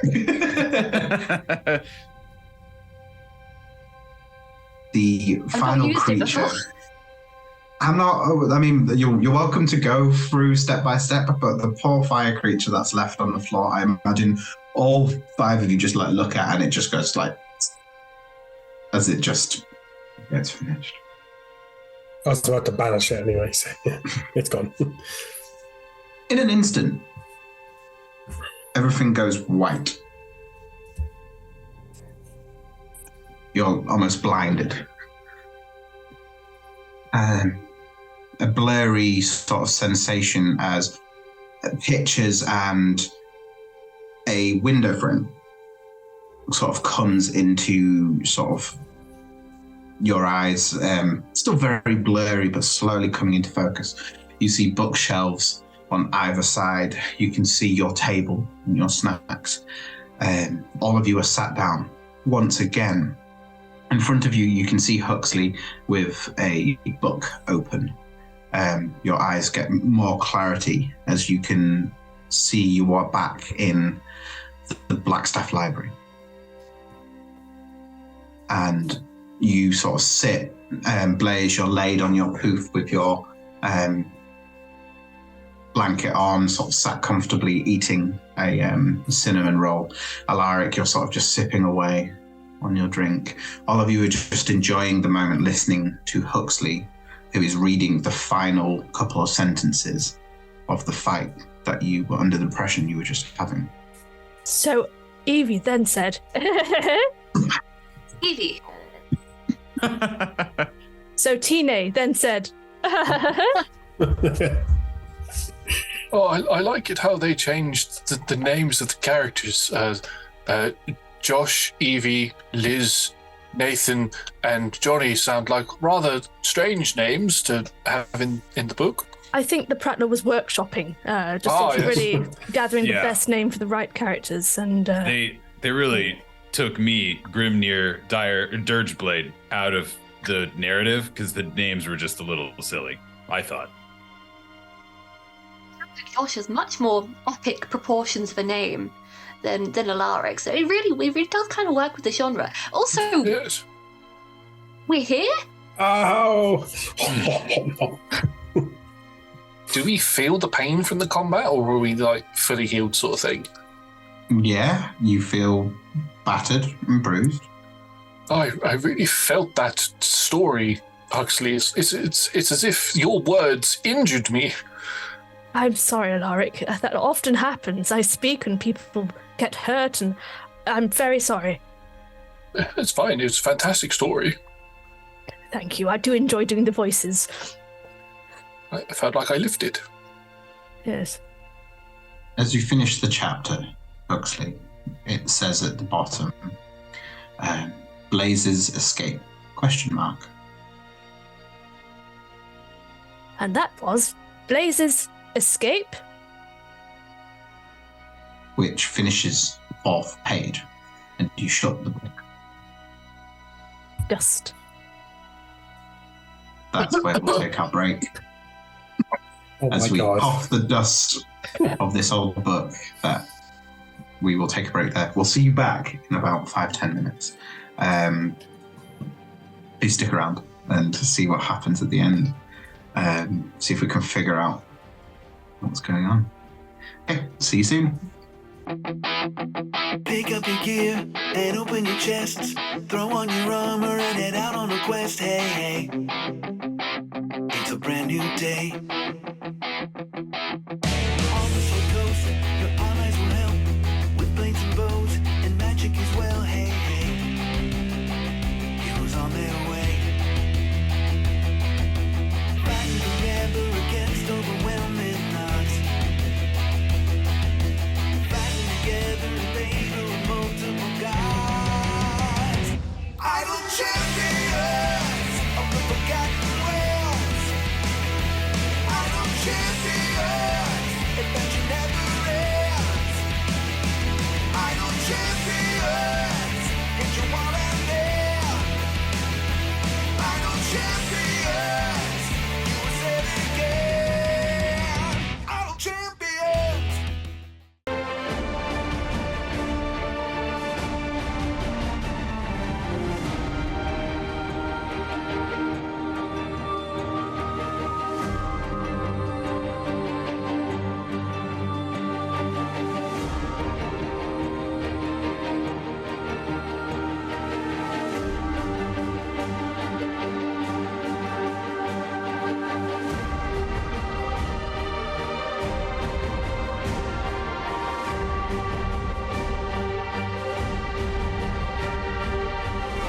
We are delighted to be sponsored by HeroForge. HeroForge offers fully customizable tabletop minis with dozens of fantasy species and thousands of parts to choose from. You can see all of the minis that we designed for this stream in the overlay, and they animate when we enter the combat, so look out for that. HeroForge are fantastic, so do check out the Pro membership where you can get premium access to features ahead of time, beta access to things, and all sorts of cool stuff that just makes your life a lot easier. And you can check them out at heroforge.com.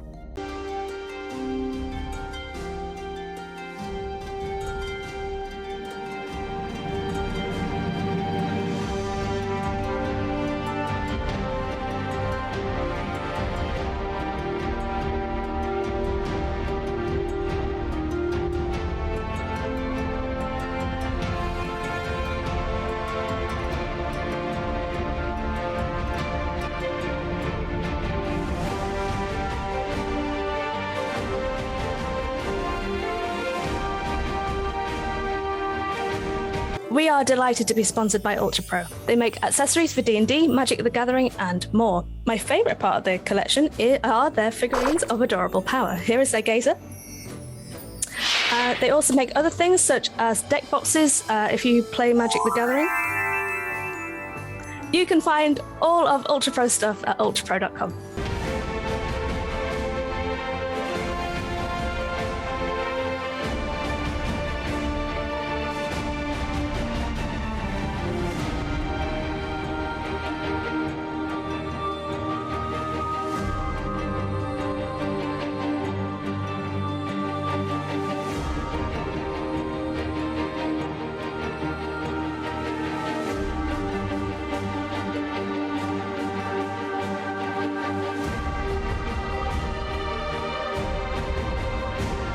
Hey friends, check out our new sponsor, Phoenix Dice, for a carefully curated menagerie of click-clack math rocks for your delectation.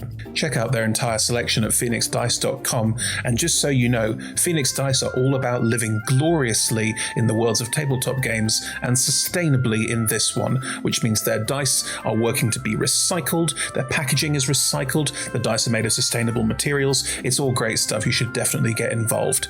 You can also join us today in chat with a chance to be in a raffle and win some Phoenix Dice of your own. Just put !dice into chat and you'll be in with a chance to win.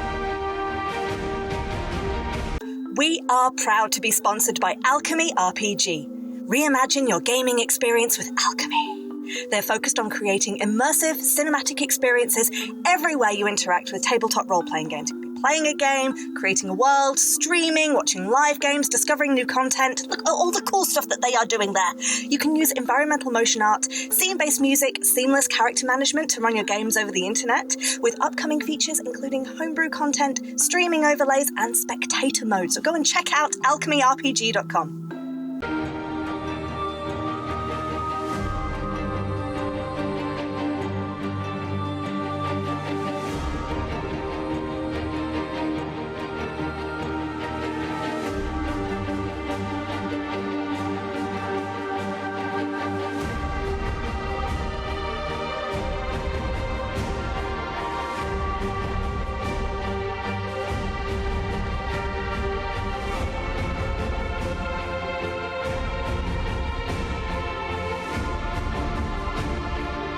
We're delighted to be supported by Idle Champions of the Forgotten Realms, a Dungeons & Dragons strategy video game that brings together D&D characters from novels, adventures, and multiple live streams into a single grand adventure. Select your heroes and formation and battle through waves of monsters for free on PC, phone, PlayStation, Xbox, and Nintendo Switch. You can pop ! code into chat for a free Electrum test.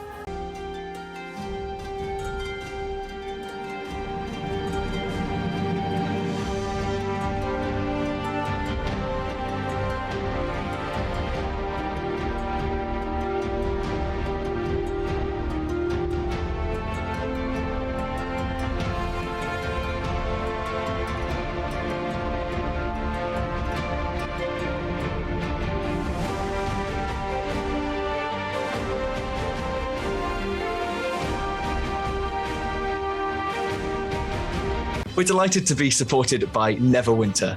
In Neverwinter, explore and defend one of the most beautiful cities from Dungeons & Dragons' Forgotten Realms campaign setting as it rises from the ashes of destruction.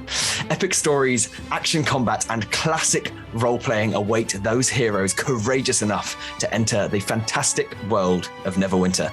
Neverwinter is completely free to play, so set yourself up an account today and pop !NW gift into chat for a link to a free gift.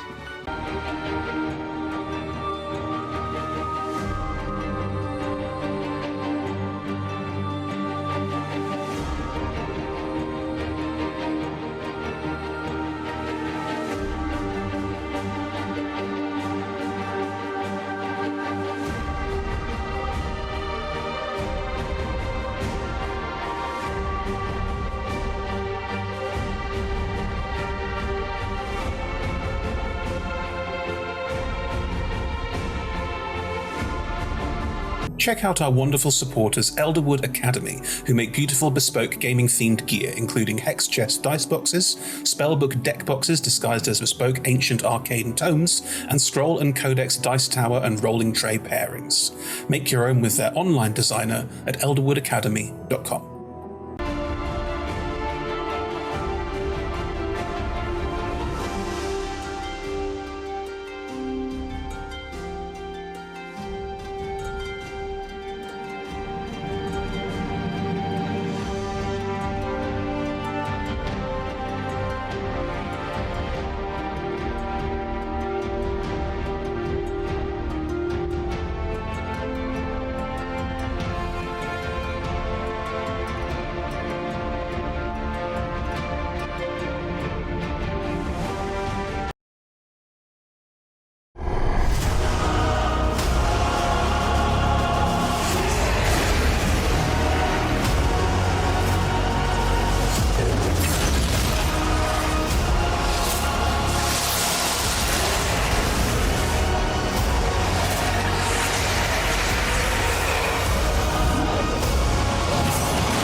And welcome back. You can all relax now. We're back at the book club. There is a lovely breeze coming through that window now.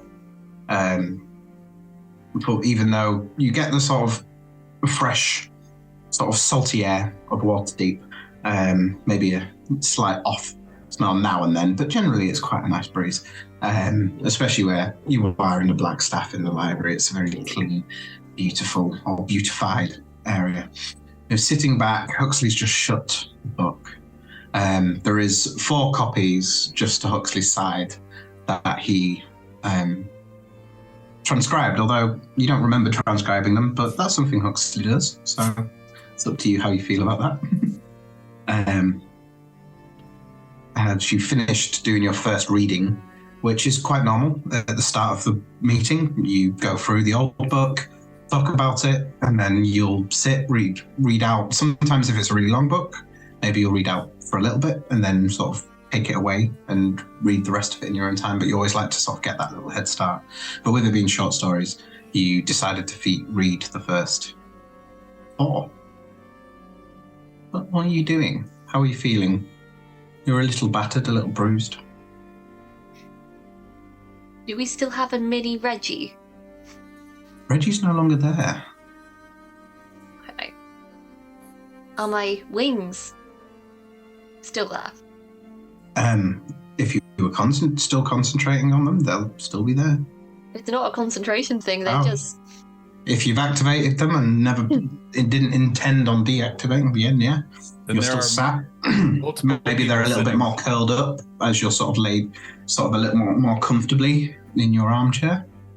Yeah, then there are multiple characters who are still sporting dragon wings, I think, at this, as we're all just kind of lounging around eating cinnamon rolls and figuring out what the hell is going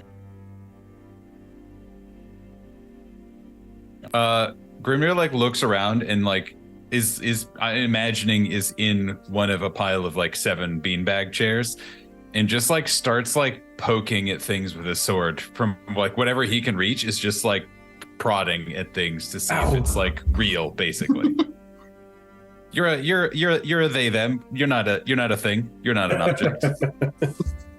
You poke around and everything connects. Everything's still there as normal. I feel like this is the part where I ask, how did we feel about the book? I like that last bit. Oh. Feels like it just ended abruptly. Are we really back here? I I feel like the narrator was a dick. True. Well, I mean, Huxley was the one reading it. No, I mean the Prattler. Oh, right. Oh, Oh, yes, them. had me worried, Tine. And Uh-oh. Sorry, the exhaustion got to me there. I forgot what was going on. That's a good I mean, I point. think we've all forgotten what's going on. I mean, is this real life? I think it's called old age, Tine. I think it's just fantasy, actually. I was waiting. Someone had to. It pokes like it's real, but does that help? I mean, Is he this just tastes continuing real. to like. Now it's like kind of like digging holes into like a little bookcase that he can find or something just to see. Prattler, are you there? Wait, who wrote the books? Are they signed? Are they authored by the Prattler? Actually, I can't really see from where it is. I'm sorry, I'll pass the book across to I'm way Liz. down on a poof on the floor. I will, in a very tired way, just kind of throw the book and forget that I don't have mage hands, so it just literally just lands on you. I'm sorry, Blaze. I'm Are you very okay? tired. Is your mate hand, Huxley's hand still up as well? No, that disappeared. Okay. Who has authored these short stories? You look through, and the title's changed from what you remember. It's no longer titled The Missing Pages. The Missing Pages is missing. Well, not there anymore. And it just states a collection of short tales, happy, sad, and unended, written by Denier, the Prattler, and Co. Oh, we're Co. Co? Yeah, we got credited as Co. That's Co us. is not a credit. That wasn't the deal. We were to be specifically named. You look Were we? through each of the chapters, and at the end of each chapter, your names are listed. Oh, that's all right then. I was going to say none of us have got Co in our names. Co Dirgeblade. You don't know what Grimnir's middle name is. It's Connor. Grimnir rolls out of the bean bags and lands on all fours like a cat, also still holding his sword. But then stands up and just kind of like looks around and like tries to go out the door. You know, like where the little like to like go into kind of the hallway in the greater library just to see what is there. Mm-hmm. Don't knock over any books again. You poke your head out, and as if Blaze was predicting something you'd see, you can see that there are still books that are sort of scattered on the floor from your entrance when you came to start the club earlier this day. Blaze, while the Grimnir is sort of looking around, do you want to pair off looking at this book with a perception check or an investigation? I would like to do, drum roll please. They're both awful. Perception. 15. It's not bad. 15. You do notice that the copies are signed, like personally signed. Oh, to individuals? Yes, like each of them sort of is like to Blaze from the Prattler. This one's mine. Who wants a present? Tine, this one is... Oh, thank you. I throw it out the window. You hear like a cat squeal. Oops. Slippery hands. Did you mean to do that? No. I can go get it for you quick. Wink. Okay. Alaric, do you want yours? Oh, yeah, sure. Thank you. And Grimnir. Grimnir, are you okay in the door? I'm just a little confused. Perplexed. You all hear the 5 o'clock bell ring from outside. Bing bong. signifying what usually would be sort of the end of book club. Might I just try something? If you'll permit me, I might just try to cast something. And I'm going to try and cast Sending, specifically for the librarian, Miss Stonestar. Mm-hmm.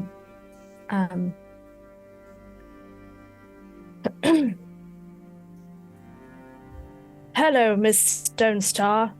It's me, Huxley. Would you kindly come to where you know we shouldn't be, in my very secret, obvious book club? You may reply to this message, but I think that's as many words as I'm allowed. You do hear like a weird, like almost static before. Yes. I'll come in a moment.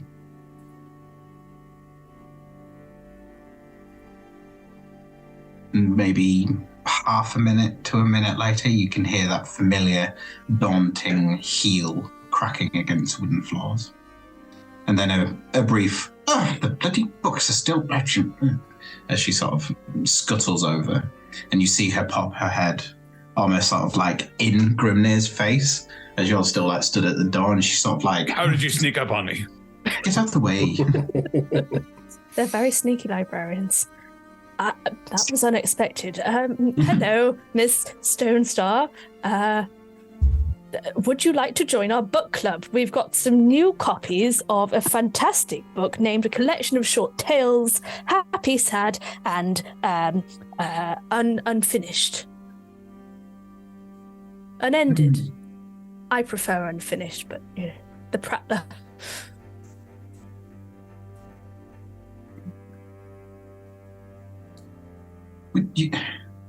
I find it rather hard to believe that you actually wish me to join you. Go ahead, Huxley. You hear? What are you doing? What? Why are you inviting? Can I reply to you? Yes. I don't know. Well, Miss Stonestar. I would like very much for you to inform us, why precisely you're concerned about the welfare of the books that may or may not have fallen on the floor as a result of Mr. Dirgeblade's doings. You hear in you hear in your head, narc.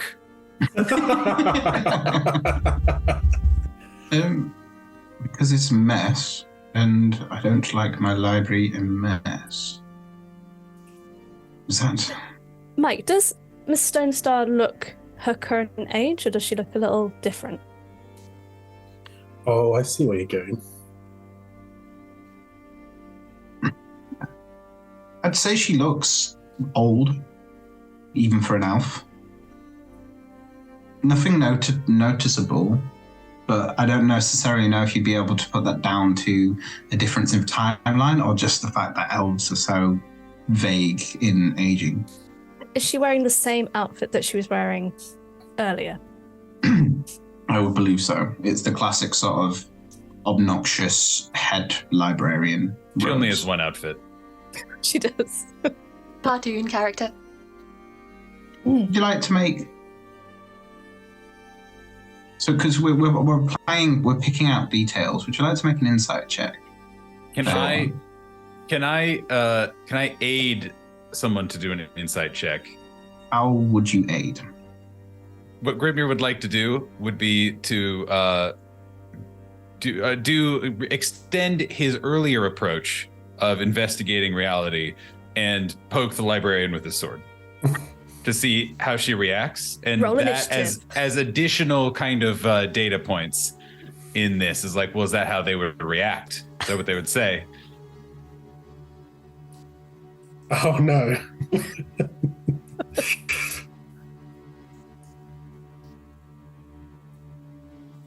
It was like, well, firstly, Huxley, a shiver goes down your spine as the air gets colder. As she begins to make the move to take her glasses and pull them down to the end of her nose. I will try and think, don't look in her eyes. Don't look in her eyes. Don't look in her eyes.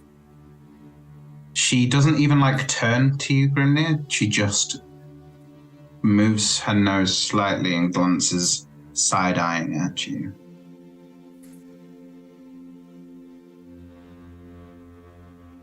May I help you?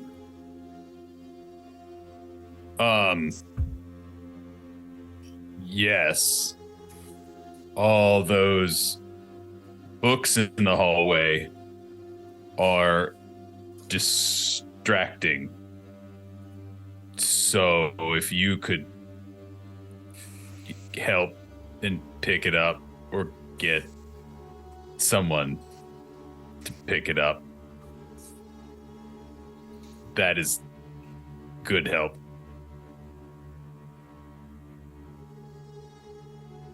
Huxley will be just shrinking inside his fire as much as he can.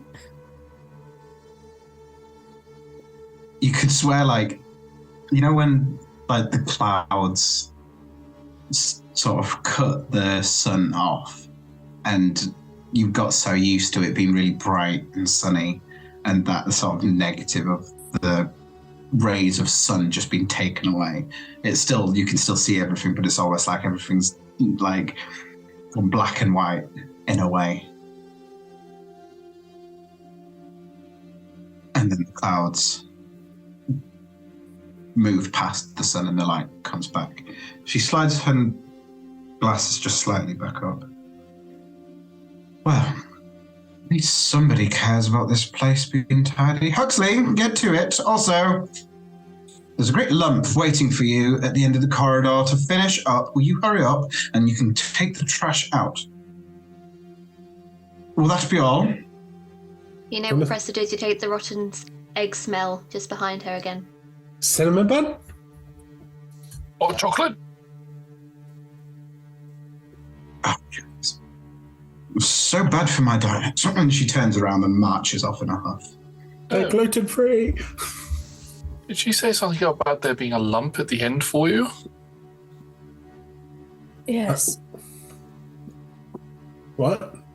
Oh, I thought she was talking about Grimnir. I'm several lumps, thank you. I work very hard to be made impressive of lumps. Those calves are expert. Hams. What lump? Hams. Yes, hams. I'm hungry now. Huxley, what was that? I believe she informed us that there is a lump waiting for us at the end of the corridor. Yeah, but I've never felt that,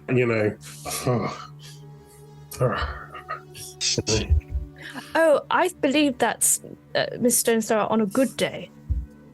Well, no, she's normally moody, and obnoxious and kind of mean in a mean way, but... And rather smelly, quite eggy, I believe. Yeah. Isn't that right, Tina? Tell me that.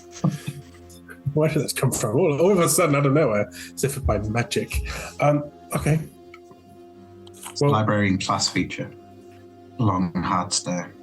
I honestly think I should lie here for a week and then meet you at the next book club without moving from this. But now curiosity has got my attention. And you know what they say about curiosity? No, It's Huxley. Oh, curious. sorry. It killed the cat. But satisfaction brought it back. So we've all told our stories in one way or another thanks to the Prattler, but Huxley, we've not had anything from you, and now we have mention of a mysterious lump. Care to answer a single question of what you suspect this lump might be? Is there like a dark, lumpy figure from your past? Like a figure of a foe, a rival, a lover? Figure of lumpiness. Never describe anyone I know as being a lump. But what could it be? Do you know? I think the easiest way to find out is going to go and have a look. Can I insight check to see if Huxley may know, but is postponing telling? Absolutely, make an insight check. Huxley, either make a persuasion or deception. Totally up to you from where Huxley's coming from currently. Well, I am in so much pain. I rolled an 8. I rolled an 8 too. But I rolled a natural 1. I was about to ask if I could help by just... We're just... Yes. I'm a little more ruthless with the help action. You really got to justify it to me. I will argue, though, meets it, beats it. That one or not. And technically, you can't crit fail on an ability. It's an ability, yeah. So... You would get the impression that Huxley is aware of what it could be, but really doesn't want to have to go and see the lump. Do you want me to go for you, Huxley? Yes. No. Well, do you want us to go for you? Yeah, we could all go together.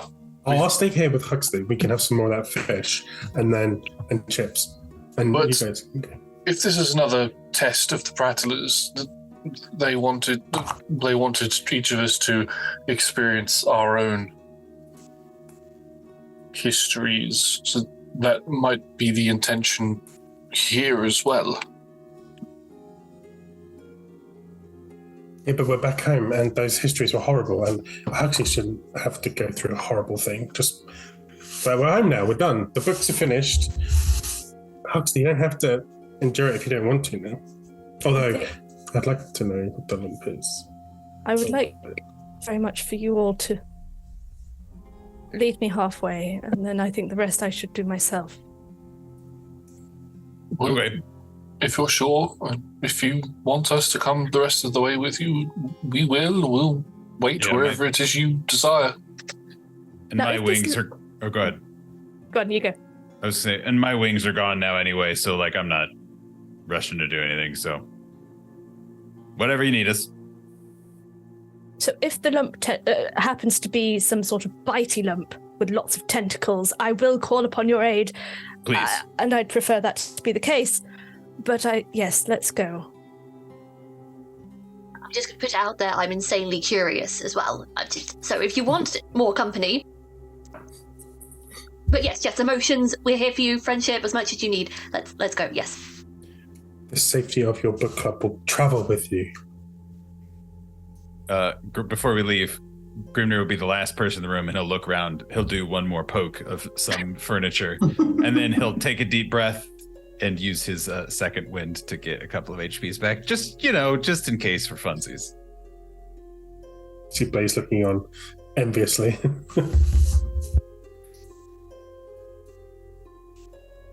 You step out and sort of work your way down the corridor. Do you just ignore the books on the floor?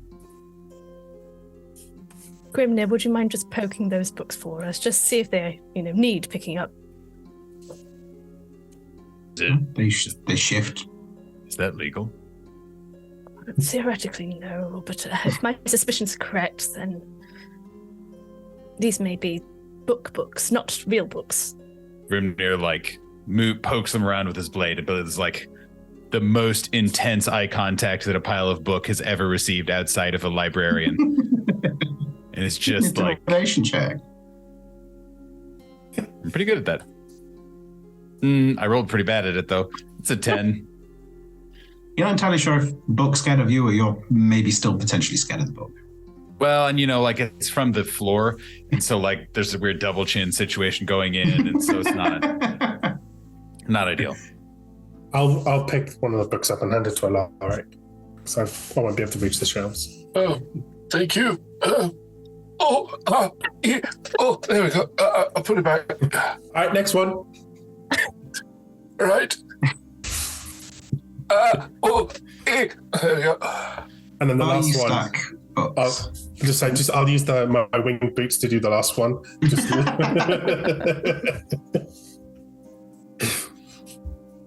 While they stack the books, Huxley, I imagine you carry on walking.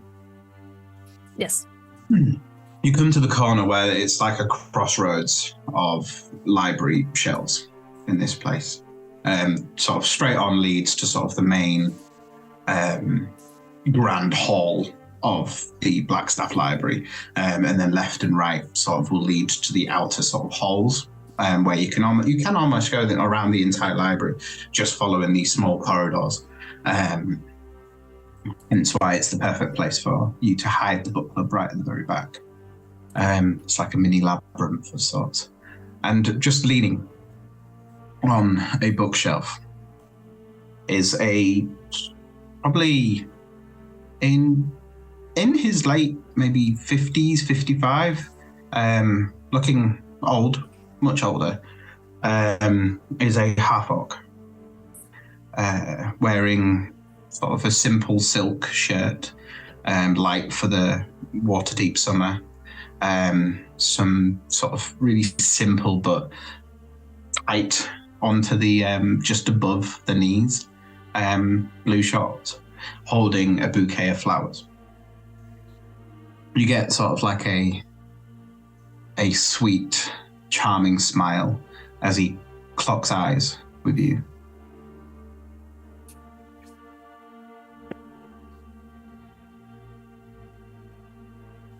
If you don't sort of initiate anything, he'll just sort of like lean back up and stretch his back and sort of walk over, incredibly relaxed, nonchalant, come over and sort of take one of your hands and gives you a kiss on the cheek and passes you the flowers and sort of turns almost like he's like looking halfway at you but beginning to walk.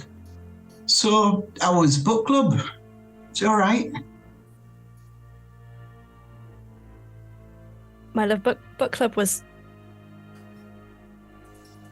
very good. We've been writing a book. Oh, wow, I wondered why you were so late. I wanted to surprise you, but then I got bollocked by that bloody demon mistress woman again. And I thought, well, I better hide in here where she ain't gonna... Well, yeah. And then she walked straight past me and caught me. So, well. But, are we... I've got a stew on at home. Are we going? Simeon, this is the best day, and perhaps the worst day of my life. Oh, I'm sorry that I know the flowers are a little wilted on the petals. You're perfect. Don't apologize for anything. Where's your friends? I believe they're poking books. I mean, I've learned not to question. We're going home. I don't want to overstew it. Huxley's going to reach to his locket and just check inside to see if there's anything in it. As far as you can tell right now, everything is the same as it should be. Bar what's stood right in front of you. What's the last thing you remember about the place where we used to go? Well, we've been to many places. The place in the book. You know, when we used to hide in our book. Yes, to escape the world. Yeah. Oh, picnic, I think was the last thing we did in there. Oh, and when I had to leave. Do you remember me having to leave and you were following because of what was happening and... Aye, and you came back and I went back to work. It was a pretty rubbish day. But then, yeah. God, that was a while ago now. You're trying to bloody pick bits out. You know my brain sometimes struggles with, It was a really lovely day though. A bit scary at one point. Can't remember why, but quite lovely. Why don't you invite the rest of the gang for dinner? They never come over. I'm gonna call you lot across. We're not meant to shout in the library, but Huxley's gonna shout in the library. I think it would be good if you came across. Oh, that sounds like a trigger thing. Alarms. Grimnir has a 9 passive insight, so assumes that something bad is happening. Charges around the corner. Tina uses 60-foot fly speed to knock all the books over, is right there. Yeah, way more books on the ground now. You come around the corner and sort of Simeon does sort of like the natural. He sort of takes Huxley's hip and sort of puts his hand around and sort of like almost stands greetingly, like as a couple would, like stood next to Huxley. Huxley's looking very uncomfortable, and you would notice he's kind of trying to pull away. You've charmed our friend. Fireball. All right. What? Fireballs. Wait, no. Wait, don't. I just picked those flowers. Do any of us know Simeon? You've never met Simeon, and I don't think Huxley would have ever mentioned him to you. All right, let us peacefully step away from one another. Huxley, are you okay? Is this? Yeah, I'm very well, thank you. I am going to, because it's an ability that I have that I've not used.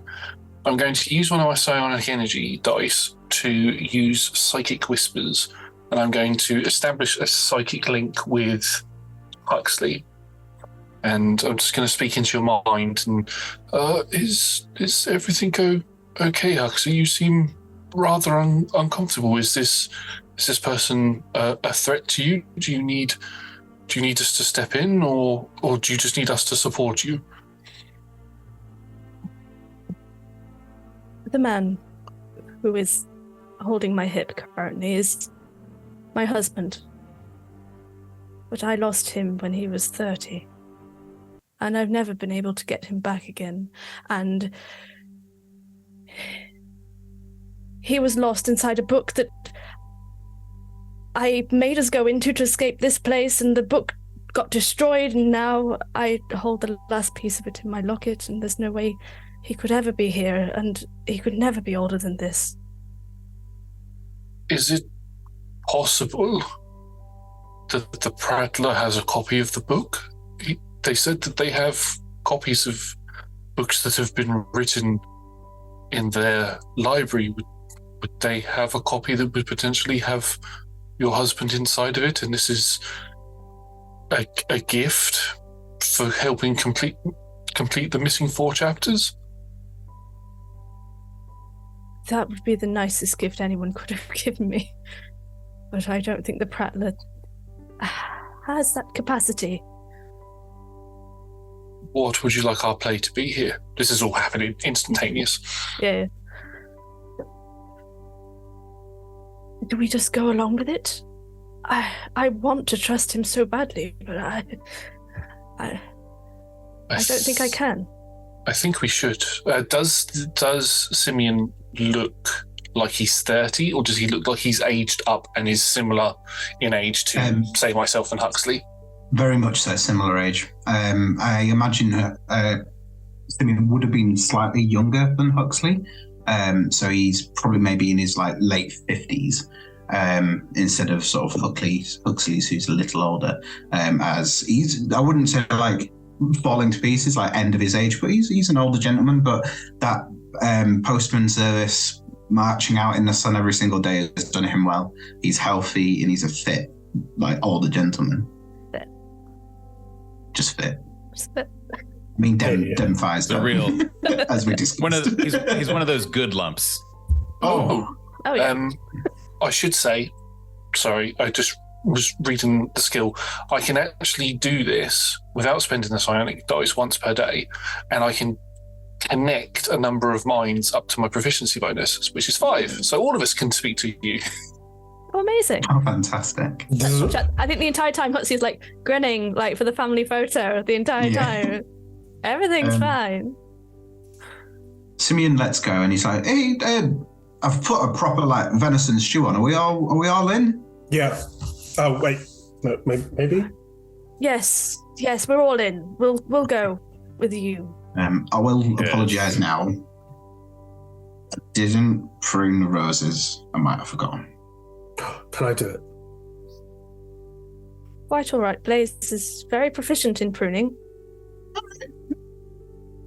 Lark in your head, or is it to everyone if there's a psychic link? If there's a psychic link, it's to... no, everybody's connected to everybody, so we can hear each other. Right. And it will last for... Let me just roll quickly. It will last for 4 hours. Hive mind activated.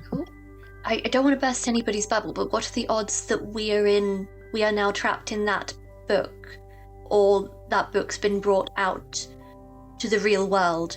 I don't want to burst the bubble, but I want to assess all of our options here.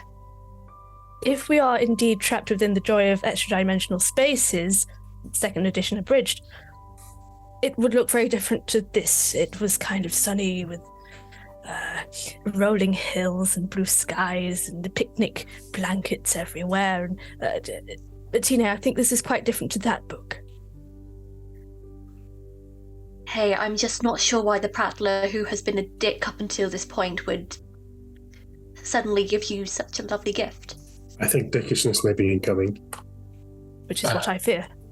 And also, all of their dickishness has been in retaliation to our dickishness towards them, and Huxley has not, in any of those cases, been that way towards them. Maybe a slight stern telling off here or there, but not as threatening as, say, myself or you, Tina. I had been, now I won't say more. I was going to say something, then I get it to myself. No. I've kept my dick to myself, that's correct. Sorry. Well, I again also dramatically is like, do I keep role playing or do we just keep making jokes about Huxley keeping himself? Resist dick jokes. Neither feel right now, you know? It's like, how can we not acknowledge that very good joke, but also, do we keep going? Don't know. Choices. 1, 2, 3 back in the room. Shall we? Scene.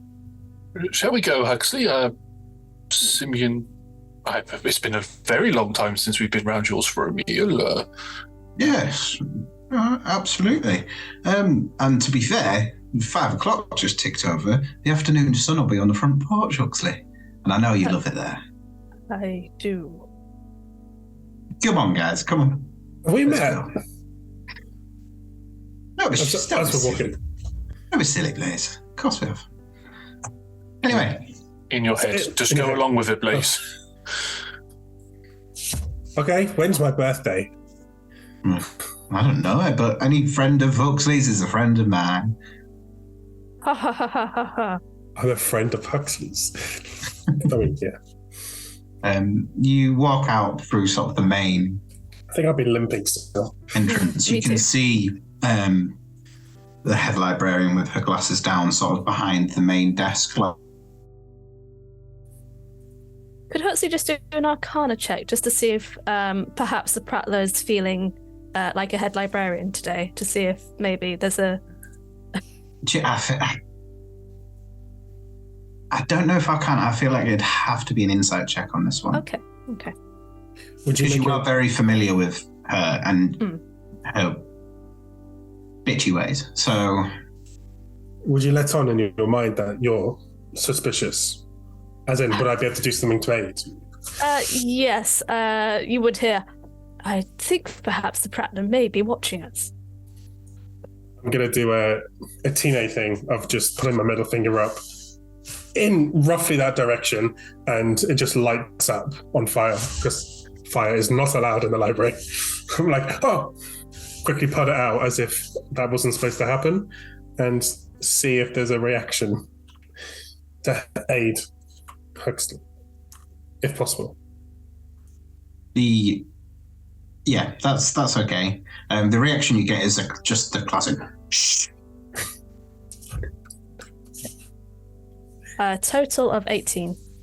18. That's the same old narcissistic, horrific bully that you've known and disliked your entire career here. Well, Okay. the entire time she's been a head librarian anyway. Let's avoid eye contact with that one. Not the Prattler. Repeat, not the Prattler.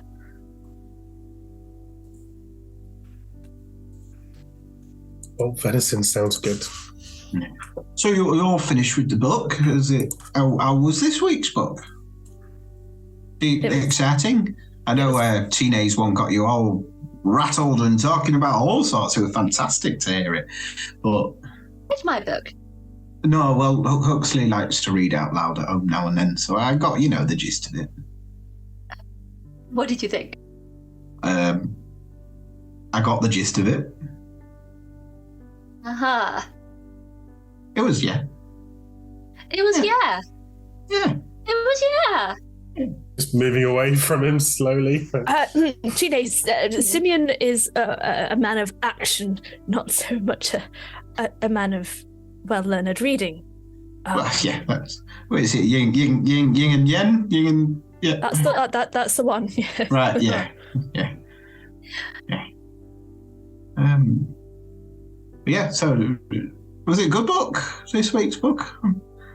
I tried to back and forth here. Yeah, I learned a lot of new things about a lot of characters I didn't realise. I didn't know.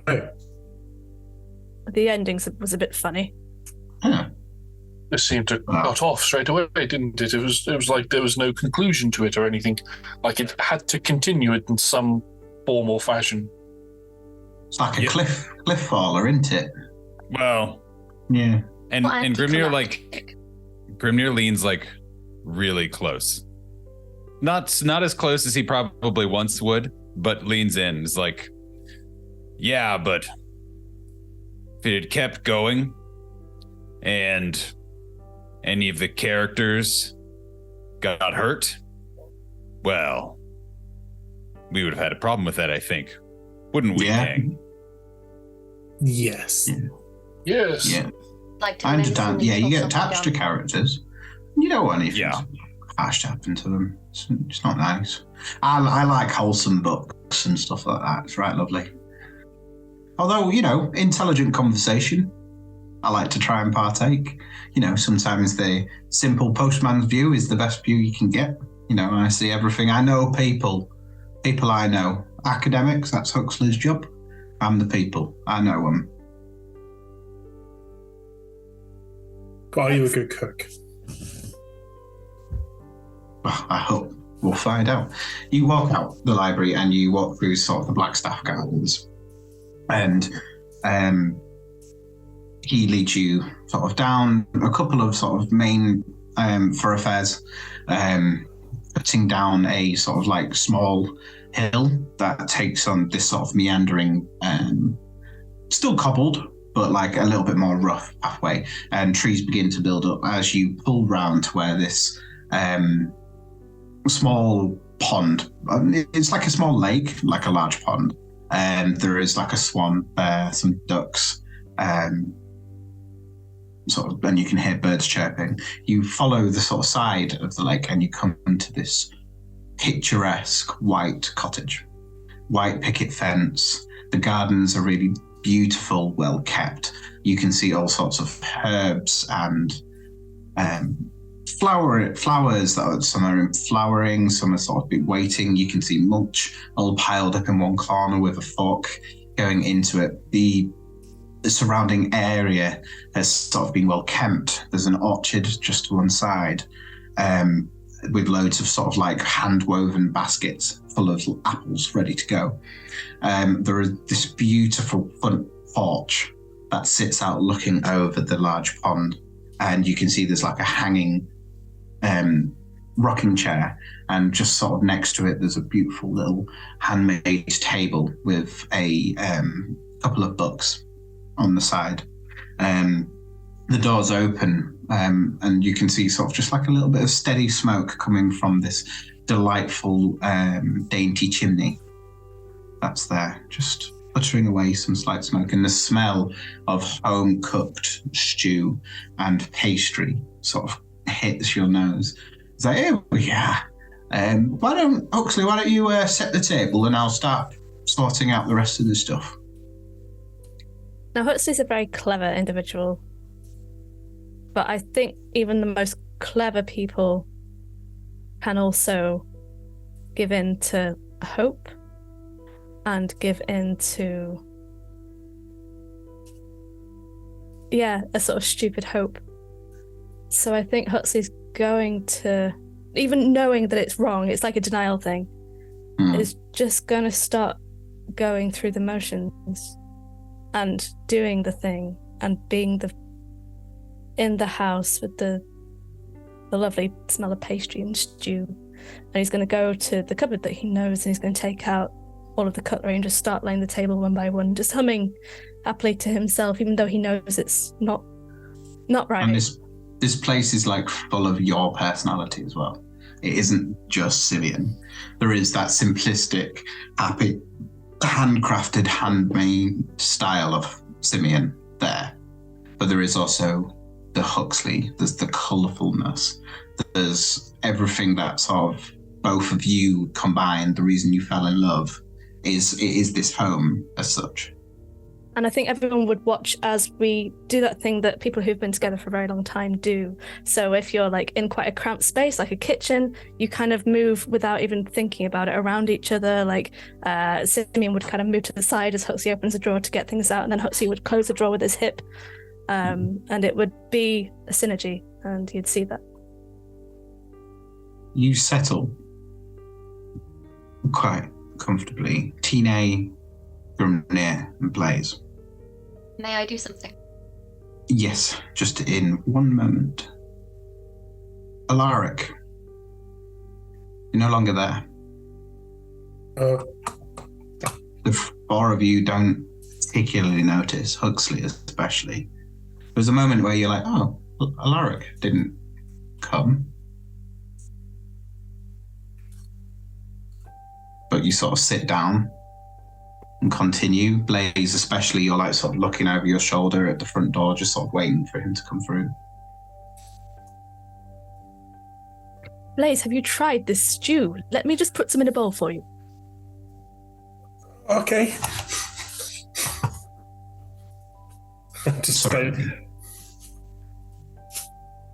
I check something outside. I'll be back in just a moment. Yes, if you could bring in some of the, there's some flowers already prepared on the table and some books. If you could bring those back in once you come back, that would be marvellous. Thank you, Tine, very much. Of course, I'll be right back. And I think also all throughout this, Grimnir has just been like, it's that thing where like in horror movies, you know, there's always like a ghost in the background of every single shot if you look hard enough. It's like that with Grimnir, where Grimnir is always like peeking around a corner and just like is Hill always House. Right. So exactly. And is always like sitting at the kitchen table looking in as they're preparing stuff, and then now is like hiding as they're like closing the door of the refrigerator, and it's just like keeping very non-subtle, very intense eye contact at all times, just to be sure. You go outside, Tine, and sort of look around. You pass from the moment, just as Alaric does.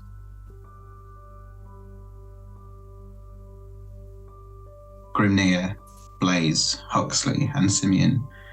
A little moment's passed. Tine never returned from going outside. Alaric has never arrived. But the four of you are now sat with bowls of stew and these sort of almost rip apart pastries that you're using to dip into the food. Why didn't you bring any of these to book club? I'm sorry, Simeon, you'll have to bake us more for our next book club. I'm not sure what we're going to read next. Has anyone got any thoughts? Blaze? Grimnir? Grimnir? I went a while ago. Grimnir is looking very intensely across the table, and then is full on reverts back to rover barbarian manners, and just takes a bowl of stew like a shot glass and just throws the entire thing back and slams the bowl on the ground or on the table and says, No suggestions. We could do Idiot's Guide to Bathing a Fire Elemental, educational as well. That sounds the first. At that suggestion, Grimnir, that is the first time Grimnir's eyes have not been on either of Huxley and their husband the entire time. Just as like, I've got this delightful book of like herbs and stuff like that. You could use that one as you. That sounds tremendous. Did you know they use herbs in all sorts of things? We could put them in food, medicine. Some people even use them to dress with. Simeon, that's a fantastic idea. I think that would be our next good book. So not the bathing elemental book. We could read them Les, together. Oh yeah, Les, would you do us a favour? The half is starting to sort of drop down. Would you be all right to just go through the back and grab us some more firewood? Say no more. I will be your fireplace. Oh, perfect. Oh wait, no. I need to eat the food. I'll get the wood. Oh, absolutely. I used to do it all the time when Alaric and I were out journeying and it was raining and cold. Alaric would put stones around me and then I would just sit in the middle and be the campfire. It was so much fun. But I'll get the wood because I want to finish that pastry off. Yeah. And speaking of herbs, there's a fantastic rosemary bush right at the back. I might be a while. I have business to attend to. You step out the back, Blaze, and you pass from the moment. Grimnir, Simeon, and Huxley, you've been sat, you've finished your food. And sort of Simeon sits back. He's got a little bit of a podge now after sort of in a bit of old age, and he sort of leans back and he's like, oh, well, that was worth it. I'm glad we brought friends, because we'd have never we'd never eaten that. Yeah, it's getting late though. Everybody else has bloody headed off. Well, I have to have a nightcap, Grimnir. But they didn't eat anything, Simeon. What do you mean? Grimnir. Oh. I'm going to look at the bowls that are on the table, still full of food.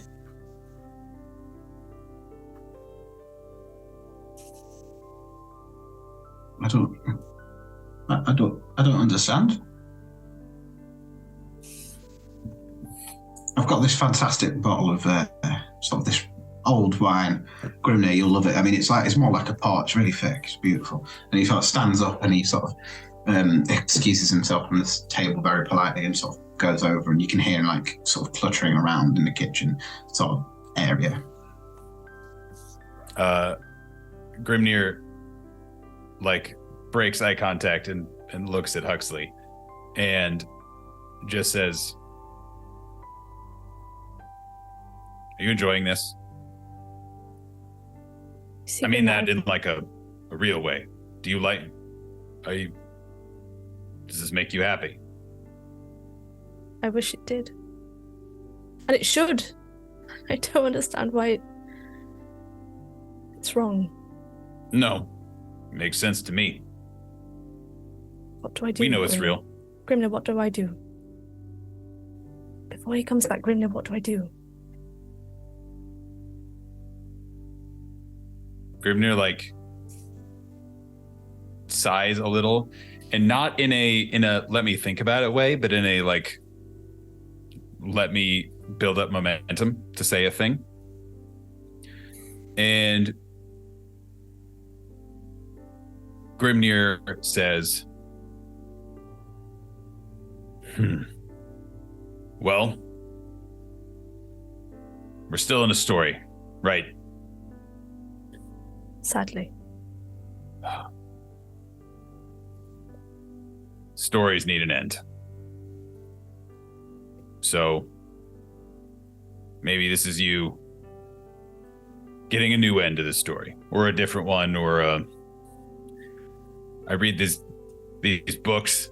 There's Krognar the Barbarian. It's really good, but like some of them are like choose your own adventure kind of things. And so like there's different ways it can end, right? And like both are kind of real, but also kind of not. And so I don't know. This time you get to choose your own adventure of how this ends. Doesn't mean it isn't. It's not real, but it's maybe a little real. I don't know. It's up to you.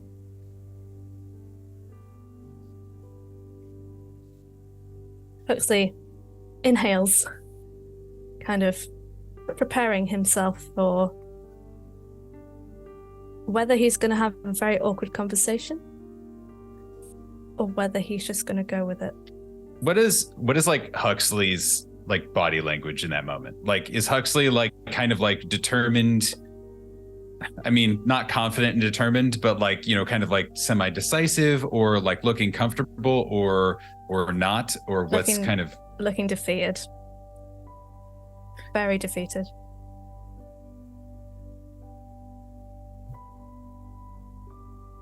Grimnir just like is looking at you, and like again, cogs are turning, and he says, "Do you want me to be here? Does that help?"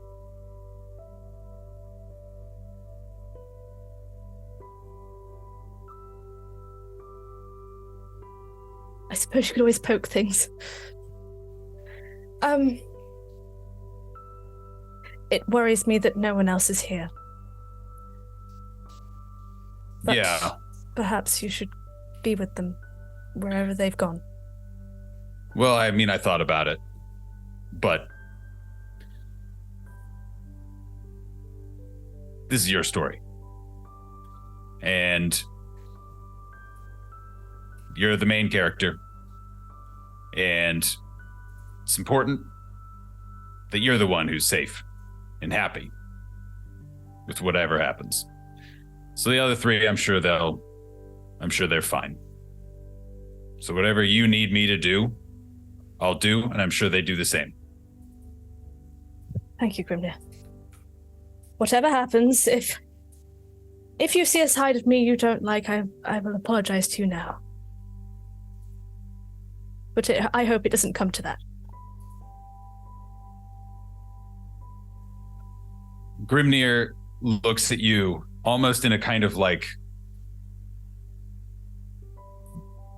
don't be so obvious, or like kind of way of like, Huxley, if there's anyone who knows about hiding sides that you're not happy about,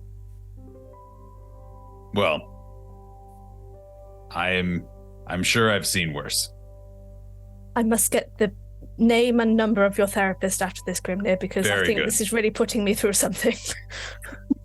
What was it, Mrs. Nettlebush? I don't remember. Nathan doesn't remember.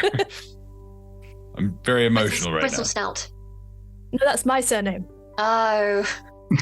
We're not related. Huxley is the therapist. Yeah. Just puts on a different hat. Yes. And the last thing again he says is like, it's as real as you want it to be, but also as it feels. And if it doesn't feel real, that's okay. Doesn't need to be. Right. Whatever you need it to be. I think I need it to be an ending. Yeah. And Grimnir, like, as long as Hux is cool with it, just like places a gigantic hand on your shoulder, and then just kind of like doesn't leave, but is just kind of out of the way. You know, is a little bit across the room, around a corner kind of thing, where he's still there, he's still visible, but you know, is just beyond the corner of your eye. Huxley will just sort of pat your hand just before you retract it, acknowledging. So, Grimnir, I've got this bottle of... Oh. Where's he gone? He wanted to step out for some fresh air, my love. Oh. Yeah, everybody just sort of vanished all over, you know, one after the other. Just us now. Yeah. Well, I'll be honest, it's how I like it. Our little corner of paradise, eh? That's too perfect. Oh. Well, you know, I strive for the best, but, you know, those bloody bugs keep coming back. Well, the slugs anyway, on the bloody lettuce. Have you seen the lettuce? Right, anyway, sorry, getting distracted. But you've had a drawn out face all evening. This is only happens when you've got a problem that you can't quite solve. Oh, it's been so intuitive. Well, Huxley will remember everything his friends have been through and every way they have responded to the situation.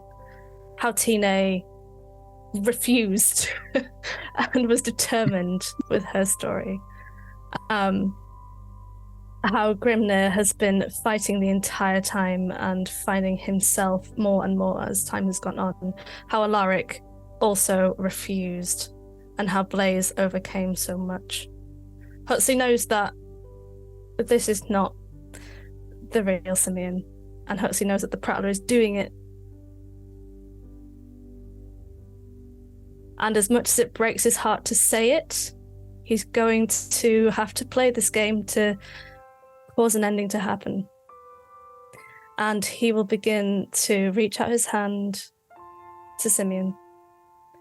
There's something that I think we need to talk about. And sadly,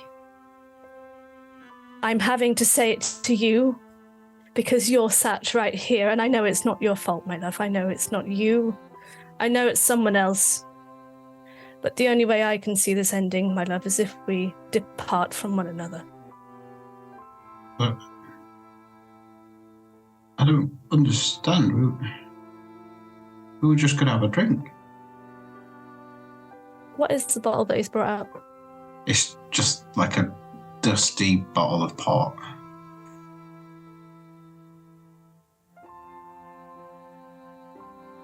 In fact, it's a very similar, if not the same, bottle that would have been with you on your last picnic.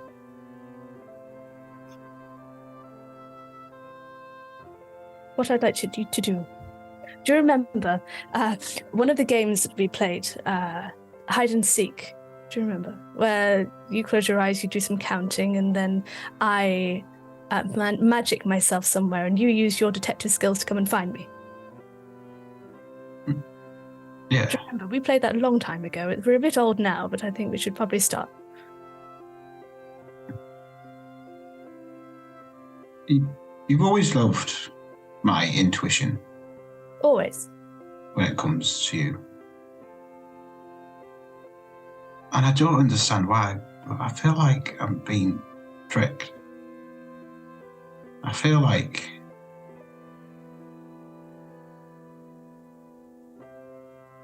you're trying to break my heart again. Again? Lost you once. Why would I want to lose you again?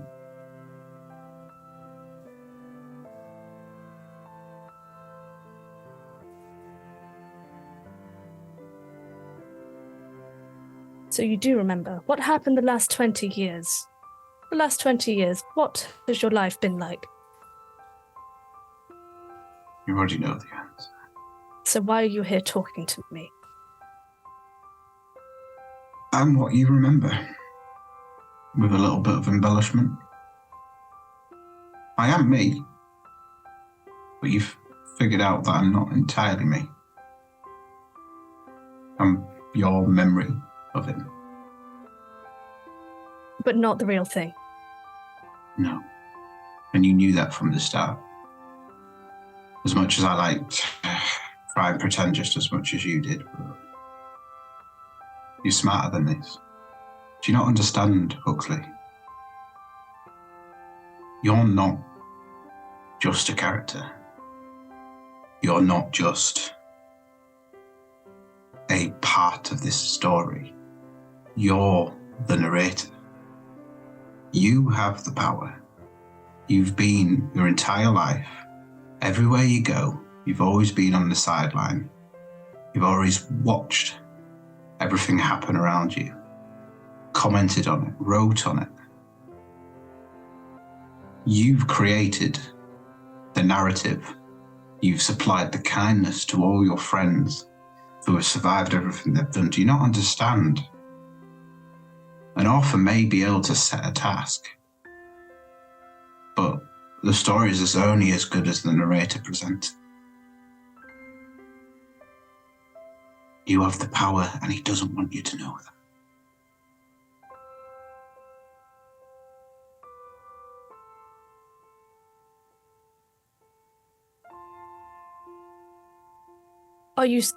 Are you saying I can make you real? If we stayed here and lived in our world, I am your memory of me, and I think I'm me. I want to be me. I want you to be you too. Sadly, the real you is still trapped, and staying here with you will not bring him back. No, but you could finally stop narrating and just be your own character for once. I can do that without being here.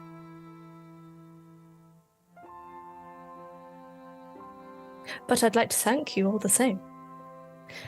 You have shown me that I can do this. I can be my own self without standing on the sidelines looking in as I always do. And maybe I can find him. You write the story. Well, sorry. He writes the story, you tell it. Don't forget that. And he goes into his sort of pocket of his silk shirt and he's like, I've kept hold of this. Well, the entire time I've been created anyway, as he sort of wipes his eyes. Set me off, don't. And he passes you an incredibly old quill that you used to use a very long time ago. You have the power. Not just in here. Go find your friends, save them, get the fuck out of here. I will reach out holding his hand, take it and kiss it. I'll pour him a bit of port, I'll pour myself a port. Raise a glass. Not down it, because I'm a bit more classy than that. So I'll have a little sip, put it down on the table. And Simeon passes from the moment. As you're alone, as you realise Grimnir's no longer there, Simeon's no longer there. You're just in this cottage, perfectly made for you,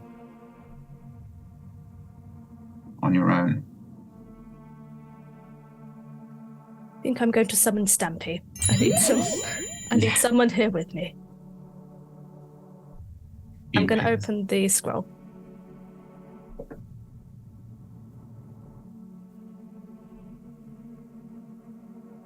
You open.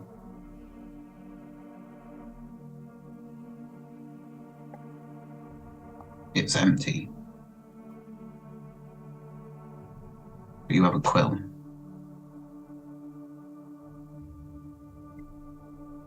I suppose this is where I write the ending.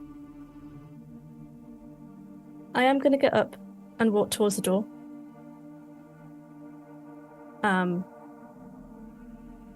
Taking one last look at the cottage. Very fond memories. And step outside. You step outside into like a white void. The white void slowly sort of creates Prattler's library once again. The place isn't how you remember them. Books have all fallen off. Shelves have fallen down. The place has been trashed. It looks like it has aged 1,000 years. Woodworm has sort of destroyed all these units and there's books, and it's just a scattering of everything. Do I see my friends? You can't see them.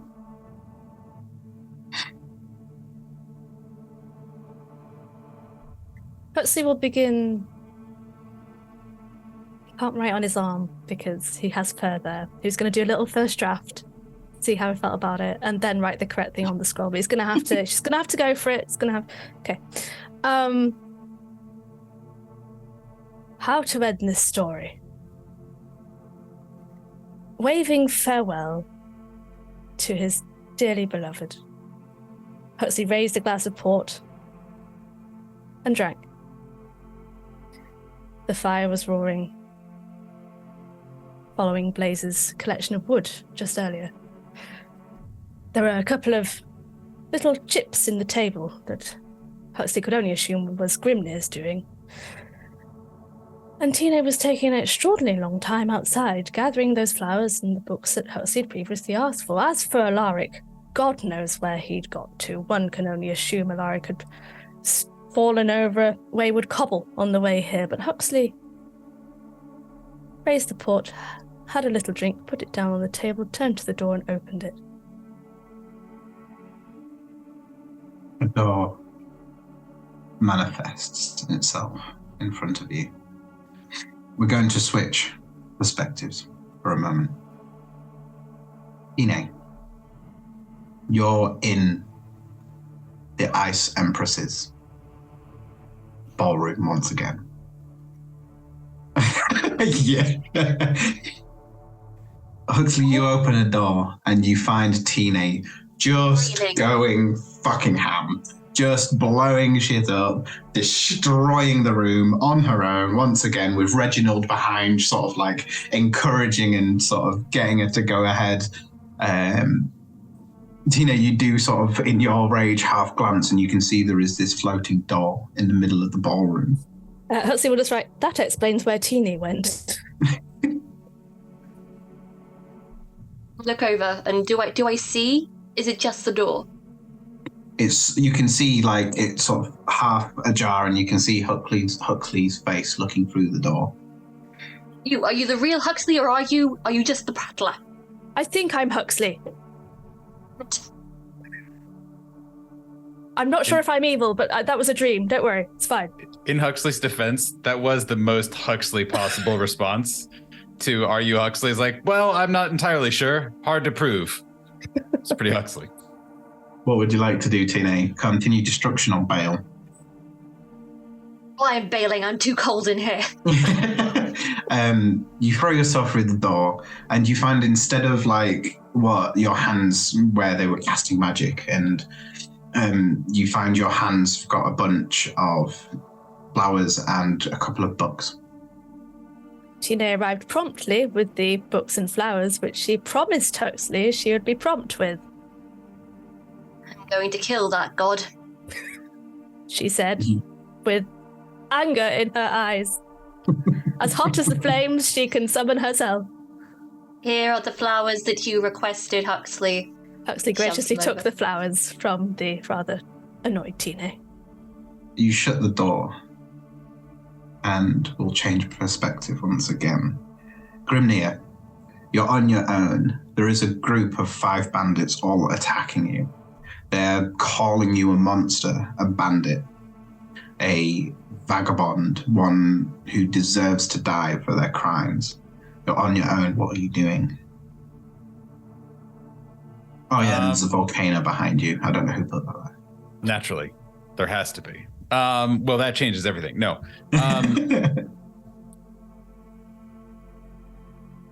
Grimnir is like treating this as if they are all toddlers.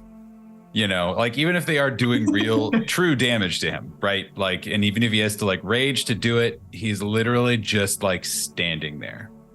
And he has his sword in his hands, but it's pointed down, and he's gripping it, like white knuckling it, but is not doing anything with it, and is just standing there. And he is taking all of his concentration. He is fucking just barely holding on to sanity,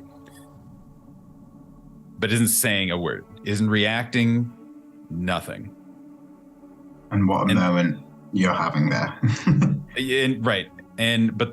But sees Tina and Huxley just materialize through the door. And he like has been like looking down, you know, kind of finding that point in the ground where he can just stare at. I'm going to look at that rock until something happens. And that's it. That's all I'm focusing on. But then he sees you guys and he looks up, and his eyes get super wide, especially seeing Huxley. and he just like shakes off these bandits and just like, and then just like rushes up to the both of you guys and like would give you a hug. Calf muscles clenched, Grimnir runs from the fight towards his friends. You come through, and the move that you find yourself in is placing your hand on Huxley's shoulder once again. Alaric. The door's shut once again. We find you on your knees, stood over your quivering father. Are you shouting, or are you forgiving? What would you be doing in this moment? Am I old or am I young? You are young. You are back to whom you were before.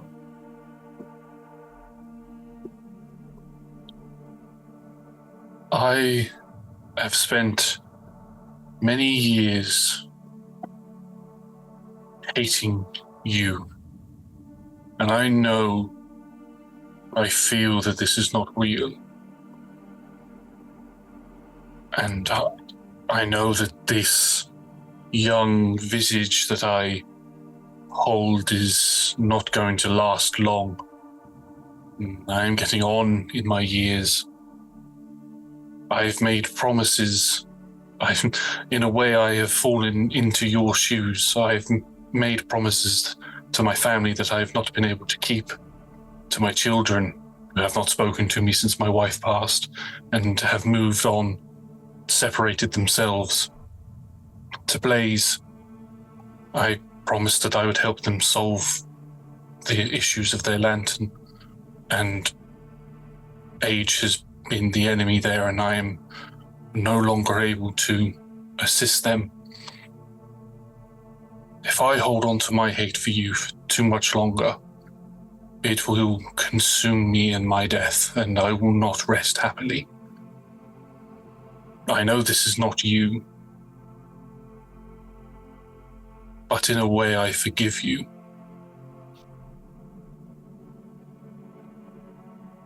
The door apparates behind your father's body.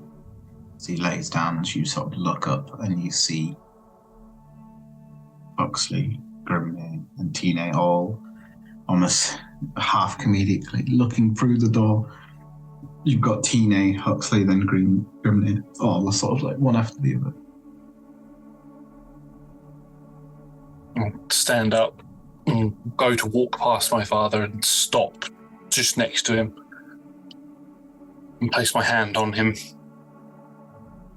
You notice he sort of like clutches onto the sort of side of your trousers, like holding on. Not looking up at you though. I hope however much longer that you live for, that you are able to come to peace with the actions that you've done, as I have come to peace with my anger towards you. And then I'll just walk through the door. He holds on to your leg, but, weakly, sort of meekly. As you pull away, it sort of like gets pulled out of his hand, and he just sort of falls. You don't look back and step up. I take it as I step through the void, my visage will go back to the more elderly, the half-elf, and I'll just all come through and I'll be,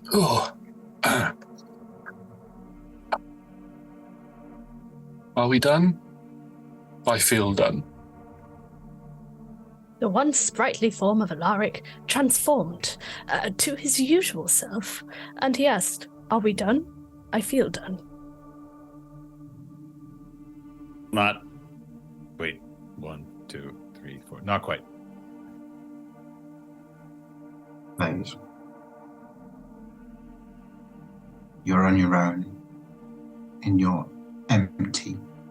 Before you ever were let out by Alaric, before you could create character in your lantern, when it was just an empty husk, where only you could sit in there and do one job, which was to light the lantern of your prison.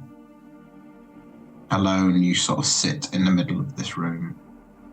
You can see out the only half entertainment that's ever been in this place for the years and years and years that you sat here tortured, watching the horde, hoping someone would come and defeat the dragon. You're on your own. You're alone.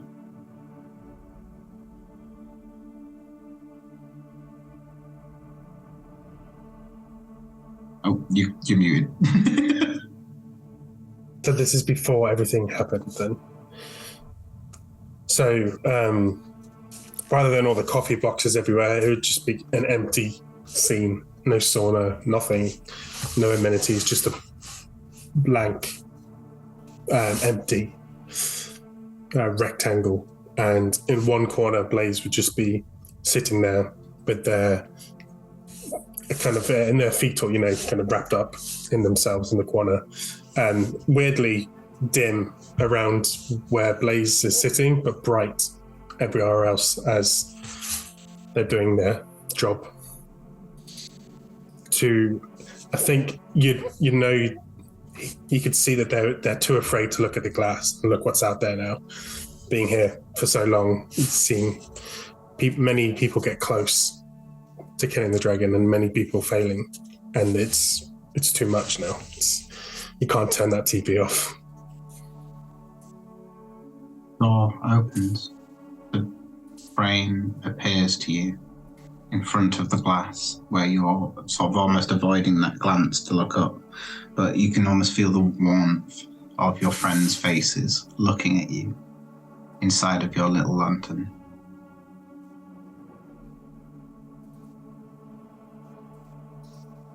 I think it would take a while for anything to start moving. But then slowly the light would recede away from Blaze and start to coalesce and re-energize their form. And then it'd be and then walk silently over and straight towards Alaric and just kind of stand shoulder to leg, feeling physical contact. You're all back together. You have firewood in your hand. Oh, you're muted, Liz. Reignited, Blaze returns with the firewood they so very kindly said they would get. Sorry, it took a while. Don't worry. So I've been given this, and I'll hand out the scroll. I believe this is where we write the ending that we want. Something tells me the Prattler won't stop us writing what we want to happen. Unable to close the door to Blaze's lantern, the heat started to seep out into the library, singeing areas nearby. I'll start writing it down.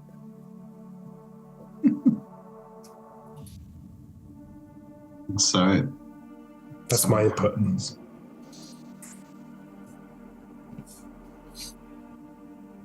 Anyone else? Alaric grabs wood while the flames begin licking up the bookshelves. Alaric moves to a particular section, picks up a small handful of books, puts them within a satchel that he carries, whispers goodbye, and rejoins his friends.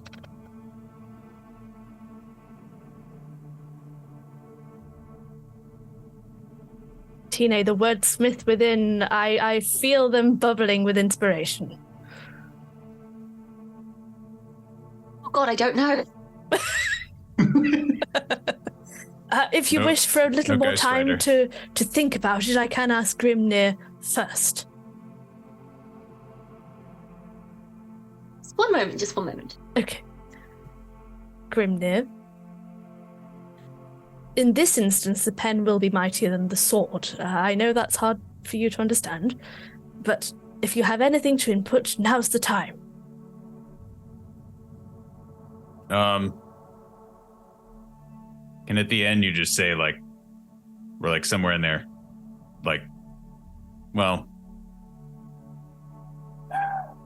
I want to say they lived happily ever after, but, like, that's not really how things go, right? But I don't know. They lived ever after? Nope, that's not, because then we're immortal? That's a lot of pressure. I don't want to do that. They survived safely. They lived? Yeah, I kind of like that, actually. They lived.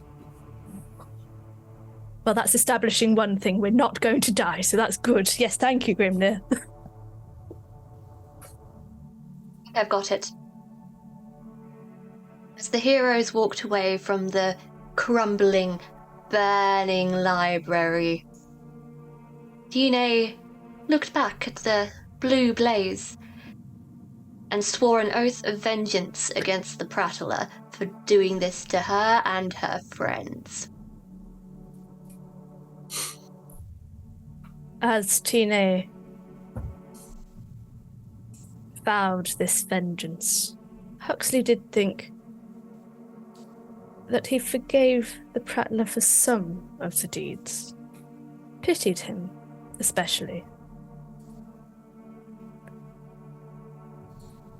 Like all the other doors that opened, one more appeared. A door to a very special place.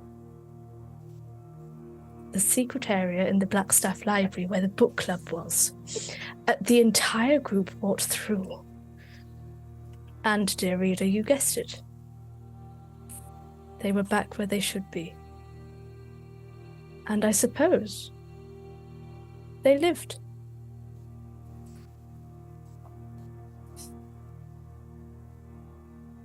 And that's where we'll leave it. With the party stepping out back into their little secret piece of heaven. Thank you, everyone, for joining us for that. Well, for me, just fantastic last session. That was emotional, that was funny, that was difficult combat. That it could have gone so many different ways. But that was a nice show. If you enjoyed tonight, we play every Monday and Tuesday from 6 p.m. GMT BST /10 a.m. PT PST. You can also join us on Friday, again, from the same time as for Talk Together, our chat show where we interview our players. We've got one coming up soon just about this show as well. DMs and other TTRPG industry voices are also sort of talked about and we chat with.